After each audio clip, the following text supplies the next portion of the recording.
வணக்கம். நம்ம இந்த டிஎன்பிஎஸ்சி வீக்லி டெஸ்ட் 4 இருக்கு இல்லையா, அதோடைய ஜிஎஸ் 101லேருந்து 175 வரைக்கும் இருக்கக்கூடிய கொஸ்டின் நம்ம இப்போ பார்க்க போகிறோம். இந்த 101வது கொஸ்டின் எடுத்துக்கிட்டோம் அப்படின்னா ஒரு ஸ்டேட்மெண்ட் கொஸ்டின். நல்லா பார்த்தீங்க அப்படின்னா, ராஜாஜி இந்தி ஆட்சி மொழியை வழி செய்த இந்திய அரசியலமைப்பு சட்டத்தின் 17 கிழிச்சு அரபிக்கடல்ல வீச வேண்டும் அப்படின்னு ஒரு முழங்கினாரு அப்படின்னு ஒரு ஸ்டேட்மெண்ட் கொடுத்துருக்காங்க. அதுக்கான காரணம் அப்படின்னு பார்த்தோம் அப்படின்னா, ஆங்கிலம் எப்படி இந்தி ஆதரவாளருக்கு அந்நிய மொழியோ அதே போல இந்தி பேசாதவர்களுக்கு இந்தி அந்நிய மொழி அப்படின்னு பிரகடனம் செஞ்சாரு. இப்ப ஸ்டேட்மெண்ட் கரெக்ட், அதுக்கான ரீசன் காரணம் இரண்டுமே சரியாகத்தான் இருக்குது. அப்ப அதுக்கான விளக்கமும் சரி அப்படின்னு ஆப்ஷன் ஏ சொல்றோம்.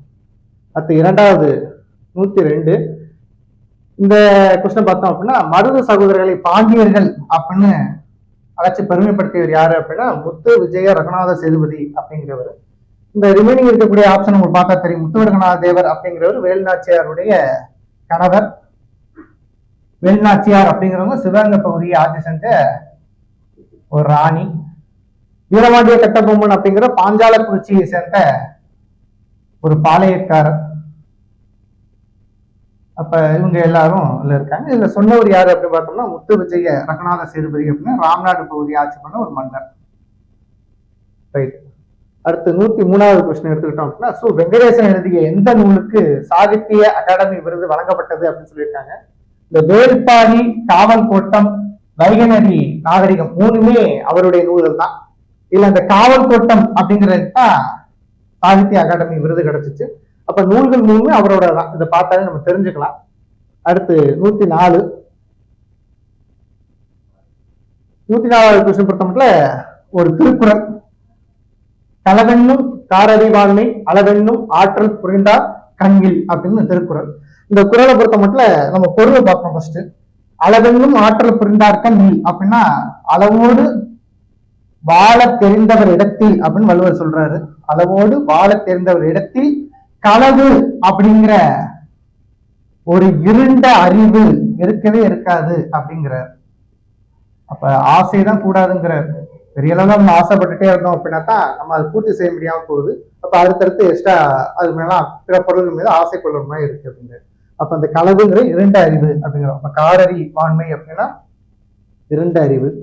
அடுத்து 105வது கொஸ்டின் எடுத்துக்கிறோம். இந்த 105வது கொஸ்டின் பொறுத்த மட்டும் ஒரு மேட்ச். ஈஸ்ட் இந்தியன் அசோசியேஷன் அப்படிங்கிறது 1866 யார் சார் அப்படின்னு பார்த்தோம்னா தாதாபாய் நவ்ரோஜியோடைய அமைப்பு. ஈஸ்ட் இந்தியன் அசோசியேஷன் எங்க சார் ஆரம்பிப்பாரு? லண்டன்லயே ஆரம்பிப்பாரு. ஒரு நல்ல செல்வாக்கான ஒரு ஆள். இந்தியாவில் கம்பெனிகள்லாம் இருக்கும்போது லண்டன்ல போய் இவர் ஆரம்பிச்சிருக்காரு அப்படின்னா அந்த அளவு அவருடைய செல்வாக்கு இருந்திருக்கு. நல்ல வசதியான குடும்பத்தை சேர்ந்தவங்க கூட. சென்னை வாசகர் சங்கம் அப்படின்னு எடுத்துக்கிட்டோம் அப்படின்னா மதராஸ்ல ஆரம்பிக்கப்பட்டது 1852 பிப்ரவரி மாதம் 26ஆம் தேதி ஸ்டார்ட் பண்ணாங்க. யாரு அப்படின்னு பார்த்தோம்னா கஜுலு லட்சுமி நரசு செட்டி, சீனிவாச பிள்ளை அப்படின்னு சொல்லி 2 பேர் சேர்ந்து ஆரம்பிப்பாங்க. கிட்டத்தட்ட அதுல ஃபவுண்டர்ஸ் நிறைய இல்ல முக்கியமான நபர்கள் அப்படின்னு பார்க்கும்போது கஜுலு லட்சுமி நரசு செட்டி, சீனிவாச பிள்ளை அப்படின்னு 2 பேரை சொல்றோம். அடுத்து சென்னை மகாஜன சங்கம் அப்படின்னு எடுத்துக்கிட்டோம் அப்படின்னா 1884 காங்கிரஸ் உடைய முன்னோடி அமைப்பு அப்படின்னு சொல்றோம். ஏன்னா இவங்களுடைய கொள்கைகளை அப்படியே பிற்காலத்துல காங்கிரஸ் அப்படிங்கிற பேர் இயக்கம் காப்பி பேஸ்ட் பண்ணிக்கிட்டாங்க. அதனால இது காங்கிரஸ் முன்னோடி அமைப்பு அப்படின்னு சொல்றோம். இதை யாரு ஸ்டார்ட் பண்ணது எப்ப அப்படின்னு பார்த்தோம்னா மே மாசம் 16ஆம் தேதி பி அனந்தாச்சாரியலு அப்படிங்கிறவர், பி ரங்கையா நாயுடு அப்படிங்கிறவர், சேலம் ராமசாமி, பாலாஜி ராவ் அப்படின்னு ஒரு பல பேர் கொண்ட நபர்களால் சேர்ந்து ஆரம்பிக்கப்பட்டது. மதராஸ்ல தான் ஆரம்பிச்சாங்க 1884. இந்திய தேசிய காங்கிரஸ் அப்படிங்கிற பேர் இயக்கம் பிற்காலத்துல இதுதான் இந்தியன் நேஷனல் மூவ்மெண்ட்டுக்கு முக்கியமாவே பார்க்கிறோம். இந்தியன் நேஷனல் மூவ்மெண்ட் அப்படின்னு நம்ம டாபிக் எடுத்துக்கிட்டோம்னா ஐஎன்சி அப்படிங்கிறதான் பெருவாரியாவே காங்கிரஸ் அப்படின்னு பேர் இயக்கம் எடுத்த போராட்டங்கள் தான் பெருவாரியாவே பார்க்கிறோம். அதுல 1885 அப்படின்னு எடுத்தோம் டிசம்பர் மாசம் 28ஆம் தேதி பம்பாயில உங்களுடைய ஃபர்ஸ்ட் மீட் அப்படின்னு ஆரம்பிப்பாங்க. ஏவோ ஹியூம் அப்படிங்கிறவர் தான் இதோடைய ஃபவுண்டராக இருப்பார். ஆலன் ஆக்டோவியன் ஹியூம் அப்படின்னு சொல்றோம் இல்லையா, ஒரு ஆங்கிலேயர். அவர் தான் இதோடைய ஃபவுண்டர். அப்ப கிட்டத்தட்ட நம்மளே மேட்ச் பண்ணிட்டோம். இது எதுல வருது அப்படின்னு பார்த்தோம்னா ஏக்கு 4, அடுத்து சென்னை வாசிய சங்கத்துக்கு 3, அடுத்து 2 1. அப்ப ஆப்ஷன் டி அப்படிங்கிற சொல்லுவோம். அடுத்து 106வது கொஸ்டின். பின்வரும் இயக்கத்துடன் பொறுத்துக அப்படின்னு சொல்றோம். ரிஃபார்ம்ஸ் மூவ்மெண்ட், சீர்திருத்த இயக்கம் அப்படின்னு சொன்னோம் அப்படின்னா சிவில் ரைட்ஸ் மூவ்மெண்ட் தான். அதுதான் ஒரு சீர்திருத்த இயக்கமாவே பாக்குறாங்க. புரட்சிகரவாதிகள் எல்லாருமே சோசியலிசம் அப்படிங்கறது தான் முன்னெடுத்த ஆரம்ப காலத்துல வரான். பகத்சிங்கா இருக்கட்டும், யாரா இருக்கட்டும், அவங்க எல்லாருமே ஆரம்ப காலத்துல அவங்களுடைய நோக்கம் அப்படின்னு பார்த்தோம்னா சோசியலிசம் அப்படிங்கிறது தான் இருக்கு. அப்ப புரட்சிகர இயக்கம் அப்படின்னு சோசியலிசம் மூவ்மெண்ட்டை நம்ம பார்த்தோம். அடுத்து மறுமலர்ச்சி அப்படின்னு பார்த்தோம் அப்படின்னா இந்த பிரம்ம சமாஜ் அப்படி ராஜாராம் மோகன் ராய் அவர்களால் எடுத்து வைக்கப்பட்ட பிரம்ம சமாஜ் மறுமலர்ச்சி இயக்கமாக பார்க்கணும். அடுத்து எதிர்ப்பு இயக்கம் அப்படின்னு இருக்கோம்னா ரிசர்வேஷன், ஆன்டி ரிசர்வேஷன் மூவ்மெண்ட் அப்படிங்கிற எதிர்ப்பு இயக்கமாக பார்க்கணும். அப்ப இதற்கான ஆப்ஷன் அப்படின்னு பார்த்தோம்னா ஏ 2, அப்ப ஆப்ஷன் பி அப்படின்னு சொல்றோம். ரைட். அடுத்து 107வது கொஸ்டின். நண்பர்களை அளவறிந்தும் தோல் எதுவென்று வள்ளுவர் கூறுறாரு அப்படின்னு பார்த்தோம்னா நண்பர்களை பொறுத்த மட்டும் வள்ளுவர் ஒரு குரலே ஒரு அதிகாரமே கொடுத்திருக்காரு. நட்பதிகாரம் அப்படின்னு ஒரு அதிகாரமே கொடுத்திருக்காரு. அந்த அதிகாரத்துல கூட நம்ம பார்த்தோம் அப்படின்னா உருவது சீர்தூக்கும் நட்பும் பெறுவது கொள்வாரும் கல்வரும் அப்படின்னு கூட ஒரு குறள் இருக்கு. கொள்வாரும் கல்வரும். அப்ப நட்பு அப்படிங்கிறது தனி அதிகாரமே கொடுத்திருக்காரு. நட்பு அப்படிங்கிறத மட்டும் வெறும் நம்ம ஜென்ரலா குரல் தெரியணும் அப்படிங்கிற கூட அவசியம் இல்லை. அது கொஸ்டினை பார்த்தோன்னே நம்மளே சொல்லிடலாம். நண்பர்கள் அப்படின்னாலே 2 எல்லாம் சேர்ந்து ஜாலியா இருக்கணும் அப்படிங்கிற மட்டுமே ஒரு நண்பனா இருக்க முடியாது. இல்ல 24 நேரம் நம்ம கூட விளையாண்டுட்டே இருக்கணும் அப்படிங்கிற மட்டுமே ஒரு நல்ல நண்பனாக இருக்க முடியாது. பரிசு கொடுத்துட்டே இருக்கணும். பரிசு கொடுத்தா காரியத்துக்காண்டி தான் கொடுப்பாங்க. நம்மளால ஒரு காரியம் ஆகணும்னா மட்டும்தான் பரிசு கொடுப்போம். அப்ப அது மட்டுமே பண்ணிட்டு இருந்தாலும் ஒரு நல்ல சிறந்த நண்பனாக இருக்க முடியாது. இந்த கேடு அப்படிங்கிறத செய்யாம இருந்தேன் அப்படின்னாலே அது நல்ல நண்பன். நமக்கு கேடு விளைவிக்கக்கூடிய செயல்ல இருந்து பாதுகாக்கிறேன் அப்படின்னாலும் நல்ல நண்பன். அப்ப அந்த கேடுங்கிறது தான் அதுக்கு சரியான விடையாக இருக்கும். அடுத்து 108 அப்படின்னு எடுத்தோம்னா தவறான ஆலோசனை கூறும் மந்திரி எத்தனை பகைவருக்கு இணையானவர் அப்படின்னு வள்ளுவர் சொல்றாரு அப்படின்னா பழுதென்றும் மந்திரி. இதுக்கு குரல் இருக்கு. பழுதென்றும் மந்திரியின் பக்கத்தூர்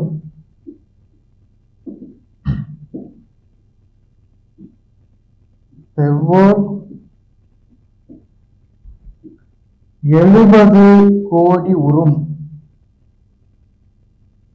இந்த குறள் என்ன சார் சொல்லுது அப்படின்னா நமக்கு தவறான ஆலோசனை கூறக்கூடிய ஒரு மந்திரியை பக்கத்துல வச்சுக்கிறதுக்கு 70 கோடி பகைவரை கூட எடுத்து நின்றலாமா. ஒரு ஆள் போதுமா மன்னரை வீழ்த்தாக்குறதுங்கிறாங்க. அப்ப இந்த மாதிரி தவறான ஆலோசனை கூறக்கூடிய மந்திரி இவ்வளவு அழகா சொல்லி காட்டுறாரு பாருங்க. 70 கோடி பகைவரை கூட நம்மளால எடுத்து நின்ற முடியும் தவறான ஆலோசனை கூறக்கூடிய ஒரு மந்திரியை காட்டிலும் அப்படிங்கிறார். அடுத்து ஒரு மேட்ச் த ஃபாலோயிங். 109வது கொஸ்டின். ஒரு பைசா தமிழன் அப்படிங்கிற பத்திரிகை 1907 ஆரம்பிக்கப்பட்டது. திராவிட பாண்டியன் அப்படிங்கிறது 1885 ஆரம்பிக்கப்பட்டது. திராவிட கழகம் அப்படின்னு எடுத்துக்கிட்டோம் அப்படின்னா 1882 ஆரம்பிக்கப்பட்டது. திராவிட மகாஜன சபா அப்படின்னு எடுத்துக்கிட்டோம்னா 1891 ஆரம்பிச்சு. இன்னும் நம்ம நாட்டில் வெறும் சொல்லிட்டோம் வந்து பார்க்க வேண்டாம். இது ஃபுல்லாவே பார்த்தோம் அப்படின்னா அயோத்திதாசருடைய சம்பந்தப்பட்டது. அயோத்திதாசருடையது.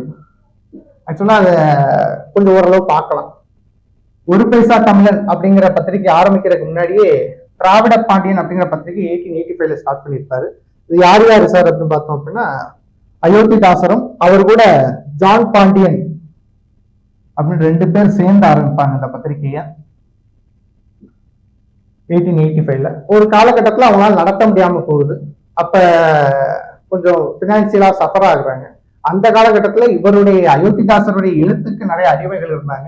குறிப்பா சொல்லணும் அப்படின்னா கோலா தங்கவயல் சுரங்கத்துல நிறைய பேர் வாசகர்கள் இருந்தாங்க. அந்த வாசகர்கள் என்ன பண்றாங்க அப்படின்னா ஒரு தொகையை அனுப்பிவிட்டு இதன் வாயிலாக புதிதாக நீங்க ஒரு பத்திரிகை ஸ்டார்ட் பண்ணுங்க அப்படிங்கிறாங்க. அப்படி ஆரம்பிக்கப்பட்ட பத்திரிகை தான் ஒரு பைசா தமிழன் அப்படின்னு. 1914 அவர் இறந்து போனாலும் கூட அங்கிட்டு கொஞ்ச நாள் வெறும் தமிழன் அப்படிங்கிற பெயர்ல அந்த பத்திரிகை போயிட்டு இருந்துச்சு. காலப்போக்கில் அதுவும் இல்லாம போச்சு. அப்ப 2 பார்த்தோம். திராவிட கழகம் அப்படிங்கிற ஜான் திரவியம் அப்படிங்கிறதோட சேர்ந்து அயோத்திதாசர் ஆரம்பிச்சாரு. ஜான் திரவியம் அப்படிங்கிறதோட சேர்ந்து 1882ல திராவிட கழகம்னு ஆரம்பிச்சது. இப்போ திராவிட கழகம்னு வந்தாலே நமக்கு டக்குன்னு பெரியாரோ இல்ல அண்ணாவோ ஆபத்து வந்துருவாங்க. ஆனா முதல்ல திராவிட கழகம் 1882ல இவங்க 2 பேர் சேர்ந்து ஆரம்பிச்சு, அயோத்திதாசரும் ஜான் திரவியம் அப்படின்னு 2 பேர் சேர்ந்து ஆரம்பிச்சது. திராவிட மகாஜன சபா அப்படின்னு இவர் இண்டிவிஜுவலா ஆரம்பிக்கப்பட்ட ஒரு இயக்கம். இது 1891ல ஆரம்பிச்சாரு. ஆதி திராவிட மகாஜன சபா அப்படின்னு வந்துருச்சு அப்படின்னா இரட்டியமலை சீனிவாசன் அயோத்திதாசருடைய மைத்துனர் ஆரம்பிச்சிருப்பாரு.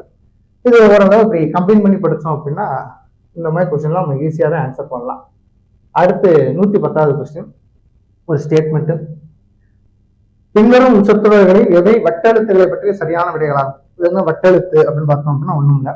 நம்ம பொதுவா தமிழ் அப்படின்னு எடுத்துக்கிட்டோம் அப்படின்னா அது எழுத்துக்கள் அடிப்படையில 3ஆ சொல்றோம். ஒண்ணு தமிழ் பிராமி, இன்னொன்னு கிரந்தம், கிரந்த எழுத்து, 3வது வட்டெழுத்து அப்படின்னு சொல்லுவோம். இப்படி காலத்தின் அடிப்படையில் தமிழ் பிராமி ரொம்ப பழமையான ஒரு எழுத்து வரி வடிவம் அப்படின்னு சொல்லுவோம். அதுக்கடுத்து கிரந்தம், அதுக்கடுத்து வட்டெழுத்து அப்படின்னு சொல்லுவோம். அப்ப அந்த தமிழ் பிராமி அப்படிங்கிறது கிட்டத்தட்ட 3ஆம் நூற்றாண்டு காலகட்டங்கள்ல இருந்தது. அப்ப இத சொல்றாங்க பாருங்க, இந்த ஸ்டேட்மெண்ட் நல்லா கவனிங்க. கிபி 3ஆம் நூற்றாண்டில் வட்டெழுத்துக்கள் திராவிட அல்லது தமிழ் பிராமி நடைமுறையில் இருந்து உருவானது சொல்லலாம். ஏன்னா எழுத்துடைய பரிமாற்றங்கள் தான் அடுத்தடுத்து நடக்குது. அப்ப ஆரம்ப காலத்துல இருந்தது தமிழ் பிராமி, அதுல இருந்தே உருவாயிருக்கும் அப்படிங்கிறாங்க. அப்ப இந்த ஸ்டேட்மெண்ட் சரியா தான் இருக்கு. 6ஆம் நூற்றாண்டில் முழுமையாக வளர்ச்சி அடைஞ்சது எதுவும் 6ஆம் நூற்றாண்டு முழுமையெல்லாம் வளர்ச்சி அடையலாம். அப்ப இன்னும் எழுத்துக்களை முழுமையா எங்கேயுமே வளர்ச்சி அடையாது, நல்லா இருந்தது.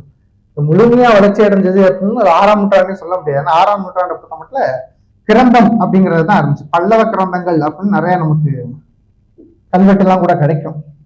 அப்ப கிரந்த எழுத்து தான் இருந்துச்சு. அப்ப அந்த வட்டெழுத்தோட இந்த ஸ்டேட்மெண்ட் நம்ம சேர்க்க முடியாது.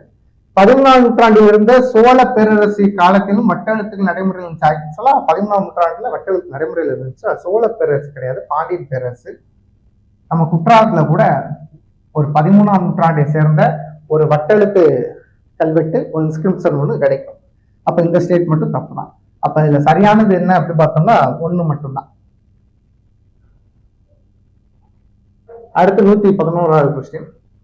எந்த ஆண்டில் தாழ்த்தப்பட்ட ஜாதிகள் மற்றும் பழங்குடியினருக்கான ஆணையம் பட்டியல் பழங்குடியினருக்கான தேசிய ஆணையமாக பெயரிடப்பட்டது அப்படின்னா 1987ல. நம்ம எல்லாத்தையும் பெருசா டிஸ்கஸ் பண்ணிட்டே போக முடியாது. பெருசா அதை டிஸ்கஸ் பண்ணிட்டே போனோம்னா இது ஒரு கிளாஸாவே போயிடும். ரிசர்வேஷன் டாபிக் எடுத்து நம்ம நடத்துற மாதிரி போயிடும். நம்ம ஓரளவு எதுக்கெல்லாம் பார்க்க முடியுமோ அதை பார்ப்போம். அடுத்து 112. 1907ஆம் ஆண்டு சாதுஜன பரிபாலன சங்கத்தை நிறுவியவர் யார் அப்படின்னு கேட்கிறாங்க. ஐயங்காளி அப்படிங்கிறவங்க. நம்ம ஆக்சுவலா தமிழ்நாட்டை பொறுத்த மட்டும் இந்த மாதிரி சீர்திருத்த இயக்கங்களை முன்னெடுத்த நபர்கள் அப்படின்னு பார்த்தோம், சமய சீர்திருத்த இயக்கங்களை முன்னெடுத்த நபர்கள் பார்த்தோம் அப்படின்னா ஐயா வைகுண்டர், வள்ளலார், அயோத்திதாசர், இந்த நபர்கள்லாம் சொல்லுவோம். அதே போல கேரளா பகுதிகளை எடுத்துக்கிட்டோம் அப்படின்னா இந்த நாராயணகுரு, குமாரன் ஆசான், ஐயங்காளி, டாக்டர் பால்பு அப்படிங்கிற நபர்கள்லாம் சொல்லலாம். ஆனா இதுல முதன்மையானவராக யாரை சொல்லலாம் அப்படின்னா இந்த நாராயணகுரு அப்படிங்கிறவர் தான். காலத்தாலையும் இவங்களுக்கெல்லாம் பால்பு, குமாரன் ஆசான், ஐயங்காளி இவங்களுக்கு ஆசானாகவும் இந்த நாராயணகுரு அப்படிங்கிறவர் இருந்திருக்காரு. அவர் பரிபாலன சங்கம் அப்படிங்கிற ஒரு சங்கத்தை வச்சு நடத்தினாரு. காலப்போக்கில் அவருடைய சீடர்களான ஒவ்வொரு நபர்களும் அவங்களுடைய ரிஃபார்ம்ஸை முன்னெடுத்து வச்சாங்க. அது ஐயங்காளி அப்படிங்கிறவர் சாதுஜன பரிபாலன சங்கம் அப்படிங்கிறத ஏற்படுத்தினாரு. இவரை பத்தி சொல்லணும் அப்படின்னா உங்களுக்கு கொஞ்சம் எழுச்சி மிகு செயல்கள்லாம் கூட செஞ்சாரு. ஒயிட் அண்ட் ஒயிட் வேஷ்டி சட்டைகள்லாம் அணிஞ்சு மாட்டு வண்டியை எடுத்துக்கிட்டு அப்படியே இந்த அக்ரஹார பகுதிகள்லாம் ரொம்ப தீவிரமா மாட்டு வண்டியை ஓட்டிட்டு போனாரு. அதனால என்ன ஒரு பெரிய அளவில் பார்த்தோம் அப்படின்னா ஒன்றும் பெரிய இதெல்லாம் இல்லை. அந்த காலகட்டங்களில் அக்ரஹார பகுதியில் நான் பிரான்ஸ் நுழைய முடியாது. ஆனால் இவர் இருந்தாலும் ஒயிட் அண்ட் ஒயிட் போட்டு சட்டை வேஷ்டிலாம் கட்டி தலைப்பாகை கட்டி மாட்டு வண்டியை கூட்டிகிட்டு அந்த சைடு போனதை அவங்கெல்லாம் ரொம்ப கோபமாகவும் ஆக்ரோஷத்தோடும் பார்த்தாங்க. அப்போ அந்த இடத்துல மீண்டும் நான் வருவேன் அப்படிங்கிற ஒரு வலுவான ஒரு எண்ணத்தை அந்த இடத்துல வைக்கிறாரு ஐயங்காளி. ஒரு ஆக்டிவான ஒரு நபராக பார்க்கலாம். அடுத்த கொஸ்டின் அப்படின்னு பார்த்தோம் அப்படின்னா 113. பிரமையான சபை தொடர்பாக பின்வரும் கூற்றுகளை கருத்தில் கொள்க. மேடம் பிளாவஸ்கி, கட்ஸ்பி பிளாவஸ்கி, ஆல்காட் ஆகியோர்களால் நிறுவப்பட்டது. ஆமா, தியோசபிக்கல் சொசைட்டி அப்படின்னாலே இந்த 2 பேர் தான் ஃபவுண்டர்ஸ் அப்படின்னு சொல்றோம். அப்ப அது கரெக்டான ஸ்டேட்மெண்ட் தான். 1875 சென்னை அடையாறு நிறுவப்பட்டது. 1875 கரெக்ட். ஆனா அது அடையாறு கிடையாது, நியூயார்க். அப்ப இந்த ஆப்ஷன் கொஞ்சம் தப்பா இருக்கு. அப்ப சென்னையில எப்ப ஏற்படுத்தினாங்க அப்படின்னு பார்க்கணும். சென்னையில அடையாறுல எப்ப ஏற்படுத்தினாங்க? 1882 வாக்குல ஏற்படுத்துவாங்க. அப்ப இந்த ஸ்டேட்மெண்ட் தப்பா இருக்கு. இந்தியாவில் பௌத்தம் புத்துயிர் பெறுவதில் இது முக்கிய பங்கு வகித்தது. ஆமா, ஏன்னா சால்காட் பொறுத்த மட்டும் பெரிய அளவுல பௌத்தத்துல ஈடுபாடு கொண்டவர். அயோத்திதாசரை கூட பௌத்தம் தொடர்பான ஒரு பயணத்துக்காக எங்க கூட்டிட்டு போவாரு அப்படின்னா இலங்கை வரைக்கும் கூட்டிட்டு போய் அவரே பௌத்த மதத்தை தழுவெல்லாம் வைப்பாரு. அப்ப பௌத்தத்துல நல்லா ஈடுபாடு கொண்டவர். அப்ப அவர் ஃபவுண்டரா இருக்கும்போது பௌத்தத்துக்கு புத்துயிர் கிடைச்சிச்சு அப்படின்னு சொன்னாலும் இவர் டிரான்ஸ்லேட் பண்ணான். அடுத்து ஆள்காட்டி மரணத்துக்கு பிறகு அதன் தலைவராக அன்னிபெசன்ட் தேர்ந்தெடுக்கப்பட்ட மூலம் இயக்கம் பிரபலம் அடைஞ்சிச்சு. ஆமா, நமக்கு அன்னிபெசன்ட் அப்படிங்கிற ஒரு அம்மையார் இல்லை அப்படின்னா இந்த தியோசபிகல் சொசைட்டி அப்படிங்கிற சொசைட்டி நமக்கு பெரிய அளவு தெரிஞ்சிருக்காரு. ஏன்னா இந்த அம்மா நிறைய செயல்பாடுகள்லாம் செஞ்சாங்க. பனாரஸ்ல ஹிந்து காலேஜ் அப்படிங்கிற ஒரு காலேஜ் எல்லாம் கூட இந்த அம்மா தான் எடுத்து கட்டினாங்க. அப்ப அதெல்லாம் ஒரு நல்ல இதா பார்ப்போம். அதை தொடர்ந்து இந்த அம்மா 1916 ஹோம் ரூல் மூவ்மெண்ட் அப்படிங்கிற மூவ்மெண்ட் எடுத்து வைக்கிறாங்க. அவரும் பார்க்கும்போது இந்த அம்மாவுடைய செயல்பாடு ரொம்ப ஆக்டிவா இருந்துச்சு. அதனால இந்த இயக்கமும் பிரபலம் அடைஞ்சிச்சு அப்படின்னு சொல்லலாம். அப்ப இல்ல தவறானது அப்படின்னு பார்த்தோம்னா 2 மட்டும்தான். இப்ப பார்க்கும்போது 1, 3, 4 இது மட்டும் சரி அப்படின்னு சொல்லலாம். அடுத்த கொஸ்டின் 114. பகைவரின் கருவத்தை அடக்கும் ஆயுதம் எது அப்படின்னு கேட்கிறாங்க. வள்ளுவர் எதை சொல்றாரு அப்படின்னா கருவத்தை அடைக்கக்கூடிய ஆயுதம் அப்படின்னு பார்த்தோம்னா செல்வம், வெல்த். ஒரு பகைவர் ஒரு நாட்டுல எதை பார்த்து அவருடைய கர்வம் குறையுது அப்படின்னா அந்த நாட்டு மக்களுடைய செல்வத்தை பார்க்கும்போது அந்த எதிரி நாட்டவருக்கு ஒரு கர்வமே வருதான், ஒரு பயம் கூட வருது அப்படின்னு சொல்லலாம். அது அந்த செல்வம் அந்த அளவு மகிழ்ச்சிகரமாக இருக்காங்க, அந்த அளவு அந்த மன்னருடைய செயல்பாடுகள் இருக்கு அப்படின்னு சொல்லலாம். படையை பார்த்தோ அவங்களுடைய அரணை பார்த்தோ வீரத்தை பார்த்தோ அவருடைய கர்வத்தை அடக்க முடியாது. அங்க உள்ள மக்களுடைய செல்வ செழிப்பை பார்த்து அவருடைய கர்வத்தை அடக்கலாம் அப்படின்னு வள்ளுவர் சொல்றாரு. இது வெறும் போல் செய்யறது, வீரம் கொண்ட செயல்பாடுகளை செய்யறது, இது மட்டுமே ஒரு மன்னனுடைய செயல்பாடா இருக்கக்கூடாதுங்கிறக்காக வள்ளுவன் இந்த வார்த்தையை இந்த இடத்துல சொல்றாரு. 115வது கொஸ்டின். பிறப்புக்கும் எல்லா உயிருக்கும் சிறப்பு உவா செய்தொழில் வேற்றுமையான். ஒருத்தர் செய்யக்கூடிய தொழிலின் அடிப்படையில யாரையும் வேற்றுமைப்படுத்தக்கூடாது. எதன் அடிப்படையில் வேற்றுமைப்படுத்தக்கூடாது அப்படின்னா சாதி அடிப்படையில் வேற்றுமைப்படுத்தக்கூடாது அப்படின்னு சொல்றோம். அப்ப இந்த திருக்குறளின் வாயிலாக நம்ம தெரிஞ்சுக்கக்கூடிய கருத்து என்ன அப்படின்னா சாதி ஒழிப்பு அப்படிங்கிறத வள்ளுவர் சொல்றாரு. 116வது கொஸ்டின். 1891 அயோத்திதாசரால் நிறுவப்பட்ட திராவிட மகாஜன சபை முதல் மாநாடு எங்க நடந்துச்சு அப்படின்னா நீலகிரியில் நடந்துச்சு. இப்ப அயோத்திதாசர் தொடர்பான கேள்விகள் இப்ப இந்த இடத்துல நிறையவே இடம்பெற்றுன்னு சொல்லலாம். அயோத்திதாசர் ஒரு முக்கியமான நபராக தான் பார்ப்போம். அயோத்திதாசருடைய இயற்பெயர் என்ன அப்படின்னா காத்தவராயன் அப்படின்னு சொல்றோம். உங்க அப்பா தாத்தா கந்தப்பன் அப்படின்னு ஒருத்தர் இருந்தாரு. அவர் தான் இவருடைய முதல் ஆசான் அப்படின்னு சொல்றாங்க. கந்தப்பன் இவருடைய தாத்தா. இவருக்கு ஆசிரியர் அப்படின்னு எடுத்துக்கிட்டோம்னா 2 பேர். வல்ல காலத்தை அயோத்திதாச பண்டிதர் அப்படின்னும் காசிமேடு வைரக்கன் வேலாயுதம் அப்படின்னு 2 பேர் இருந்தாங்க. அதுல இவருக்கு ரொம்ப பிடித்தமான ஒரு ஆசிரியராக யார் இருந்தா அப்படின்னா வல்ல காலத்தை அயோத்திதாச பண்டிதர் அப்படின்னு இருந்தாரு. அதனால தன்னுடைய பேரை ஆசிரியருடைய பேராக மாத்திக்கிட்டாரு. அப்படின்னு அயோத்திதாசர் அப்படின்னு அவருடைய பேரை மாத்திக்கிட்டாரு. அப்ப காத்தவராயன் அப்படிங்கிற இயற்பெயர் கொண்டவர்.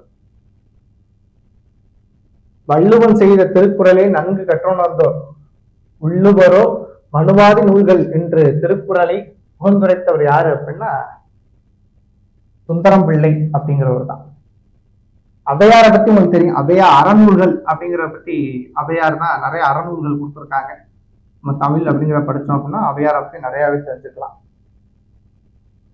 பாரதியார் அப்படிங்கிற பத்தி சொல்ல வேண்டிய அவசியமே இல்லை. தன்னுடைய பாடல்களின் வாயிலாக எழுச்சி மிகு கருத்துக்களை இளைஞர்கள் மத்தியில கொண்டு போய் சேர்த்த முக்கியமான கவிஞர்கள்ல 19ஆம் நூற்றாண்டுல பாரதி ஒரு தலை சிறந்த கவிஞன் அப்படின்னு சொல்லலாம். இந்த சுத்தானந்த பாரதி அப்படிங்கிற நபர் எடுத்துக்கிட்டோம் அப்படின்னா அது ஆக்சுவலா சிவகங்கை பகுதியில, சிவகங்கை மாவட்டத்துல சோழபுரம் அப்படிங்கிற பகுதியில பிறந்த நபர். இந்த சுத்தானந்த பாரதி அப்படிங்கிறவர் விடுதலை போராட்டத்திலும் பங்கு கொண்ட ஒரு நபர். அதை தாண்டி ஒரு யோகியாவும் பிற்காலத்தை ஜீவ சமாதி அடைந்த ஒரு நபராக பார்க்கிறேன் சுத்தாந்தவர். நம்ம 9th தமிழ் புத்தகத்துல கூட இவருடைய பாடலை கொடுத்துருக்காங்க. அப்போ இவர் ஒரு கவிஞர். சுந்தரம் பிள்ளை அப்படிங்கிற பொறுத்த மட்டும் உங்களுக்கே தெரியும், மனோன்மணியம் சுந்தரம் பிள்ளை அப்படிங்கிறவரு இவர் எழுதிய தமிழ்தாய் வாழ்த்தா தான் இன்னைக்கு நம்ம வச்சிருக்கோம், தமிழ்தாய் வாழ்த்தாகவே வச்சிருக்கோம். அப்ப இவருடைய செயல்பாடு தெரியும். இப்ப அவர் தான் இந்த ஸ்டேட்மெண்ட்டும் சொல்லியிருக்காரு. அடுத்த கேள்வி 118. இந்த 118 எடுத்துக்கிட்டோம் அப்படின்னா திருக்குறள் தொடர்பான ஒரு கேள்விதான். கீழ்காணும் கூட்டுகளில் சரியான விடையை தேர்ந்தெடுக்கவும் அப்படின்னு கொடுத்துருக்காங்க. இந்த கடவுள் வாழ்த்து, வான் சிறப்பு, நீட்டார் பெருமை, அரண் வலியுறுத்துதல், இந்த 4 அதிகாரங்களும் பாயிரம் என்றும் அழைக்கப்படுகிறது. ஆமா, ஆக்சுவலா அறத்துப்பால் அப்படின்னு எடுத்துக்கிட்டீங்கன்னா அறத்துல ஒரு 4 விஷயங்களை சொல்றாங்க. என்னென்ன அப்படின்னா, ஒண்ணு பாயிரவியல், இன்னொன்னு இல்லறவியல், 3 துறவரவியல், 4 ஊழியல். இப்ப பாயிரவியல் அப்படிங்கிறதுல ஒரு 4 இருக்கு. 4 தான் இப்ப பாக்குறோம். கடவுள் வாழ்த்து, வான் சிறப்பு, நீத்தார் பெருமை, அரண் வலியுறுத்துதல் அப்படின்னு இந்த 4 இருக்கு. இந்த இல்லறவியல் அப்படின்னு எடுத்துக்கிட்டோம்னா அதுல ஒரு 20 அதிகாரங்கள் இருக்கு. துறவரவியல் அப்படின்னு எடுத்தா 13 அதிகாரங்கள் இருக்கு. ஊழியல் அப்படின்னு எடுத்துக்கிட்டோம்னா அதுல ஒரு அதிகாரம் இருக்கு. கிட்டத்தட்ட அறத்துப்பால் அப்படிங்கிறதுல 38 அதிகாரங்கள் இருக்கு அப்படிங்கறத நம்ம பேசிக்கா தெரிஞ்சுக்கலாம். அப்ப ஃபர்ஸ்ட் ஸ்டேட்மெண்ட் அப்படிங்கிறது சரியானதா தான் இருக்கு. கடவுள் வாழ்த்து, கடவுள் என்ற சொல் 3 குறள்களில் வருகிறது. நானும் கடவுள் வாழ்த்து படிச்சிருக்கேன், 1ஆவதுல இருந்தே படிச்சுட்டு வந்திருக்கேன். 1ஆவதுல கடவுள் வாழ்த்து அப்படிங்கறதெல்லாம் கூட இருக்கு. அகர முதலெல்லாம் ஆதிபகவன் முதற்றே உலகு அப்படிங்கறதுல இருந்து ஆரம்பிச்சோம். அதை பார்க்கும்போது 10 குறள்லையும் பார்க்கும்போது இந்த கடவுள் அப்படிங்கிற 3 முறை அப்படின்லாம் எனக்கு அந்த மாதிரி எல்லாம் தெரியல. அப்ப இந்த ஸ்டேட்மெண்ட் தப்புன்னு சொல்றோம். வான் சிறப்பு என்ற அதிகாரத்தில் வர்ண தேவன் என்ற சொல் வரல, இது சரிதான். வர்ண பகவான் அப்படிங்கறதெல்லாம் அந்த குறள்ல பேசவே இல்லை அப்படிங்கறத சொல்லியிருக்காங்க. அப்ப இந்த ஸ்டேட்மெண்ட் சரி. மனதில் குற்றம் இல்லாமல் இருப்பதை அறம் என்கிறார் வள்ளுவர். நான் இப்போ திருக்குறள் அப்படிங்கிற பொறுத்த மட்டும் நமக்கு நிறைய கேள்விகள் வரும்போது நம்ம வள்ளுவருடைய சில விஷயங்களை எடுத்துக்கலாம். அறம்னா என்ன அப்படின்னு நம்ம பெருசா அதுக்கான விளக்கம்லாம் கொடுக்க தேவையில்லை. சிம்பிளா அவரே சொல்றாரு. அறம்னா என்ன அப்படின்னா மனதில் குற்றம் இல்லாமல் இருப்பது. அதுல கற்பு அப்படின்னா என்ன அப்படின்னு நம்ம கேட்டோம் அப்படின்னா இதுக்கு நம்ம யார்கிட்ட கேட்டாலும் அதுக்கு விளக்கங்கள் அப்படிங்கறது ரொம்ப பெருசா சொல்லிட்டே இருப்பாங்க. ஆனா வள்ளுவனை பொறுத்த மட்டும் ரொம்ப அழகா சிம்பிளா சொல்லிடுவாரு. என்ன சொல்றாரு அப்படின்னா, கற்பு அப்படிங்கிறது உன் பெற்றோர், உன் கணவன் அல்லது மனைவி இவர்கள் சொல்லக்கூடிய ஒழுக்க நெறியில் ஒழுகி நிற்பதே கற்பு அப்படிங்கிறார். இப்ப கற்பு அப்படிங்கிறது சிம்பிளா அவர் கொடுத்துருக்காரு. அப்ப பொதுவாகவே வள்ளுவரை பொறுத்த மட்டும் எந்த ஒரு விஷயத்துக்குமே சிம்பிளா ஷார்ட் அண்ட் ஸ்வீட்டாவே கொடுத்து முடிச்சிருக்காரு. அதே மாதிரி அறம் அப்படிங்கிறதுக்கு மனதில் குற்றம் இல்லாமல் இருப்பதே அப்படின்னு சொல்லியிருக்காரு. இந்த ஸ்டேட்மெண்ட் சரிதான். அப்ப ஆன்சர் அப்படி பார்க்கும்போது 1, 3, 4 அப்படிங்கிறது சரியான விடையாக இருக்கு. அடுத்து 119வது கொஸ்டின். மண்ணுயிருக்கெல்லாம் மீது எது இருக்கக்கூடிய எல்லாருக்குமே ரொம்ப மகிழ்ச்சிகரமான ஒரு விஷயமா என்ன அப்படின்னா, தம்மின் தம் மக்கள் அறிவுடைமை மாநிலத்து மண்ணுயிருக்கெல்லாம் இனிது அப்படிங்கிற குறள். இது மக்கட்பேறு அப்படிங்கிற 7வது அதிகாரம்.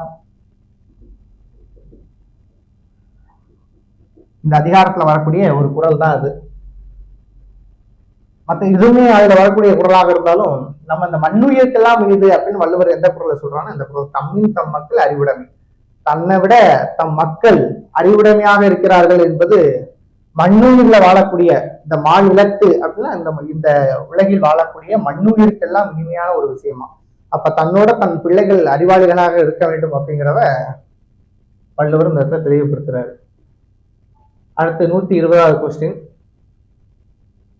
இந்த கொஸ்டினை பொறுத்த மட்டும் சேர நாடு சோறு உடைத்து பெருமைக்குரியது. ஆமா, இதெல்லாம் நம்ம 6வது புக்லயே இருக்கு. இதுக்குன்னா நம்ம பெரிய அளவுல விளக்கம் பார்த்துட்டு இருந்தோம் அப்படின்னா அடுத்த கேள்விகளை பெருசா பார்க்க முடியாது. ஏரிகளின் மாவட்டம் காஞ்சிபுரம் கிடையாது.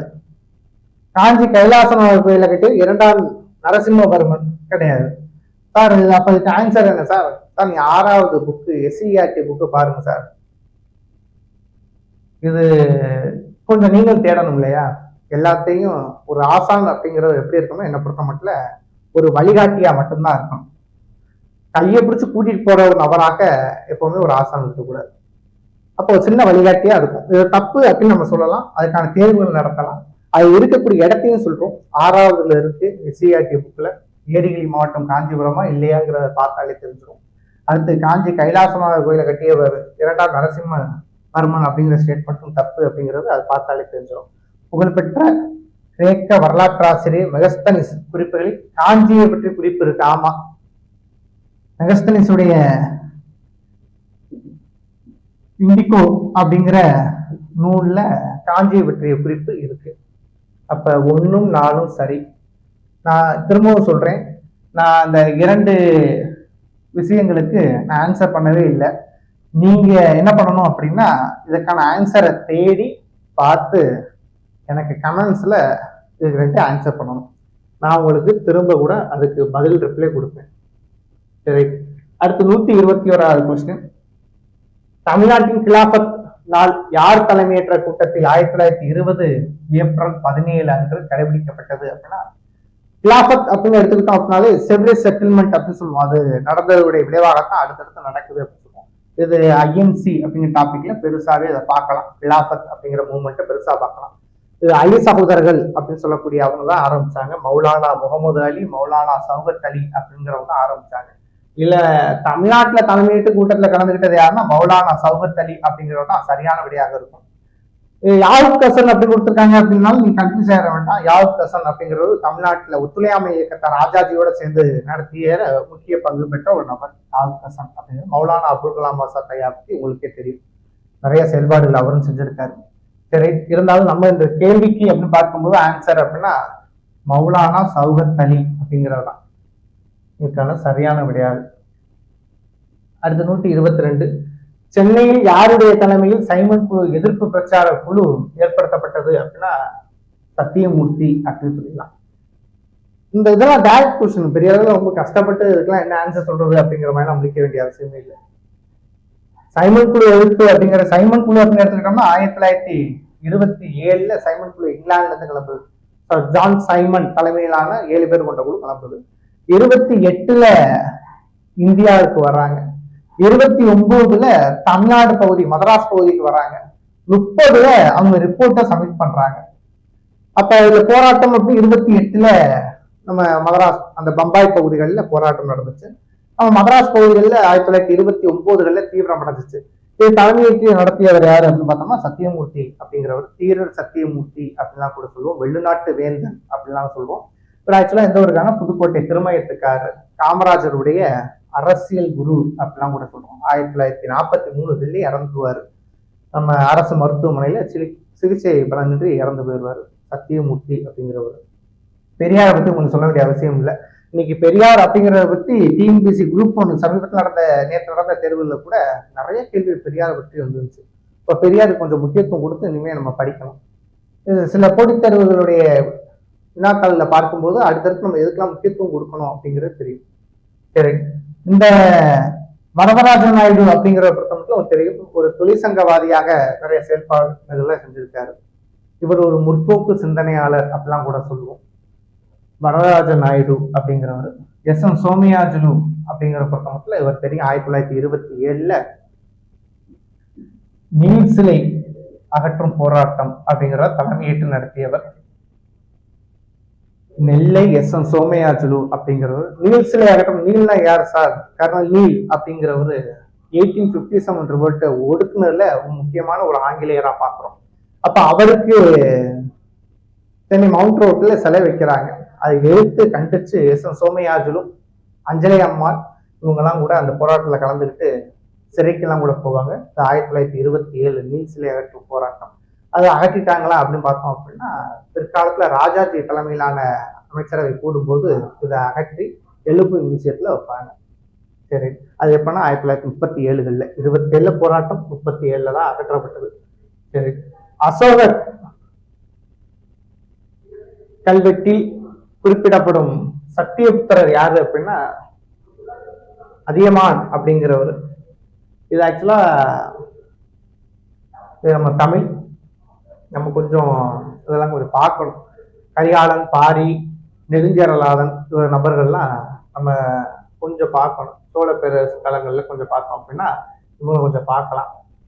இப்போ பெருசா அதை பத்தி டிஸ்கஸ் பண்ண முடியாது, அது பெரிய டாபிக் போவோம். அப்போ கரிகாலன் யாரு, பாரி யாரு அப்படின்லாம் பார்த்துட்டே போகும். சரி, 1924 ஒடுக்கப்பட்டவர்களின் கோயில் நுழைவிற்கு ஆதரவாக காத்தவராயன் தொடங்கிய அமைப்பு. இந்த காத்தவராயன் அவர்களால் தொடங்கப்பட்ட அமைப்பு அப்படின்னு கோயில் நுழையிறதுக்காக அப்படின்னு பார்த்தோம்னா அத்வைதானந்த சபா அப்படின்னு இந்த சபா சொல்லுவோம். உங்களுக்கு ஆரம்பத்திலே தெரியும், நம்ம கிட்ட காத்தவராயன் இப்ப நம்ம ஆரம்பத்திலே பார்த்தோம், அயோத்திதாசருடைய இயற்பெயர் தான் காத்தவராயன் அப்படின்னு பார்த்தோம். அப்ப இவரை திரும்ப திரும்ப பார்த்துட்டே இருக்கும். அயோத்திதாசரும் அதிக வினாக்கள்ல இடம்பெற்றிருக்காரு. திராவிட மகாஜன சபா எப்ப அப்படிங்கிறது தெரியும், திராவிட கழகம் எப்ப அப்படிங்கிறது தெரியும், அத்வைதானந்த சபா எப்ப அப்படிங்கிறதும் தெரியும் 1870களில். அப்ப சாக்கிய பௌத்த சங்கமும் அவருடைய தான். அத்வைதானந்த சபா அப்படிங்கிற ஆதிசங்கரருடைய கொள்கையினாலே ஈர்த்து இந்த அமைப்பை தொடங்குவாரு. சாக்கிய பௌத்த சங்கம் அப்படிங்கிறது ஹெச்.எஸ். ஆல்காட் அவருடைய கொள்கையினால ஈர்க்கப்பட்டு, நான் சொன்ன ஆரம்பத்துல ஹெச்.எஸ். ஆல்காட்டோட இலங்கைக்கு பயணம் எல்லாம் மேற்கொள்வாரு. அப்படி போயிட்டு வந்து சாக்கிய பௌத்த சங்கம் அப்படிங்கிற ஆரம்பிப்பாரு. அடுத்து இவருடைய அமைப்புகள் எல்லாம் தெரியும். அப்ப இதுக்கு ஆன்சர் எப்படி பார்த்தோம்னா அத்வைதானந்த சபா அப்படி. அடுத்து 125வது கொஸ்டின், சரியான கூற்று எது அல்ல. கொஞ்சம் இந்த ஸ்டேட்மெண்ட் கொஸ்டின் கொஞ்சம் பார்க்கணும். அவங்க எது சரியான கூற்றுன்னு கேட்டிருக்காங்களா, அந்த சரியான கூற்று இல்லைன்னு கேட்டிருக்காங்களா அப்படிங்கிறத பார்க்குறோம். இந்த ஃபர்ஸ்ட் கொஸ்டின் எடுத்துக்கிட்டோம், ஃபர்ஸ்ட் ஸ்டேட்மெண்ட் எடுத்தோம் அப்படின்னா 1709 முழுமையான அச்சகம் சீகன் பால்பு என்பவரால் பழவேற்காட்டில் நிறுவப்பட்டது அப்படின்னு சொல்லி புலிக்காட்டு அப்படின்னு சொல்லக்கூடிய பகுதியில நிறுவனா சொன்னாங்க. அது தப்பு.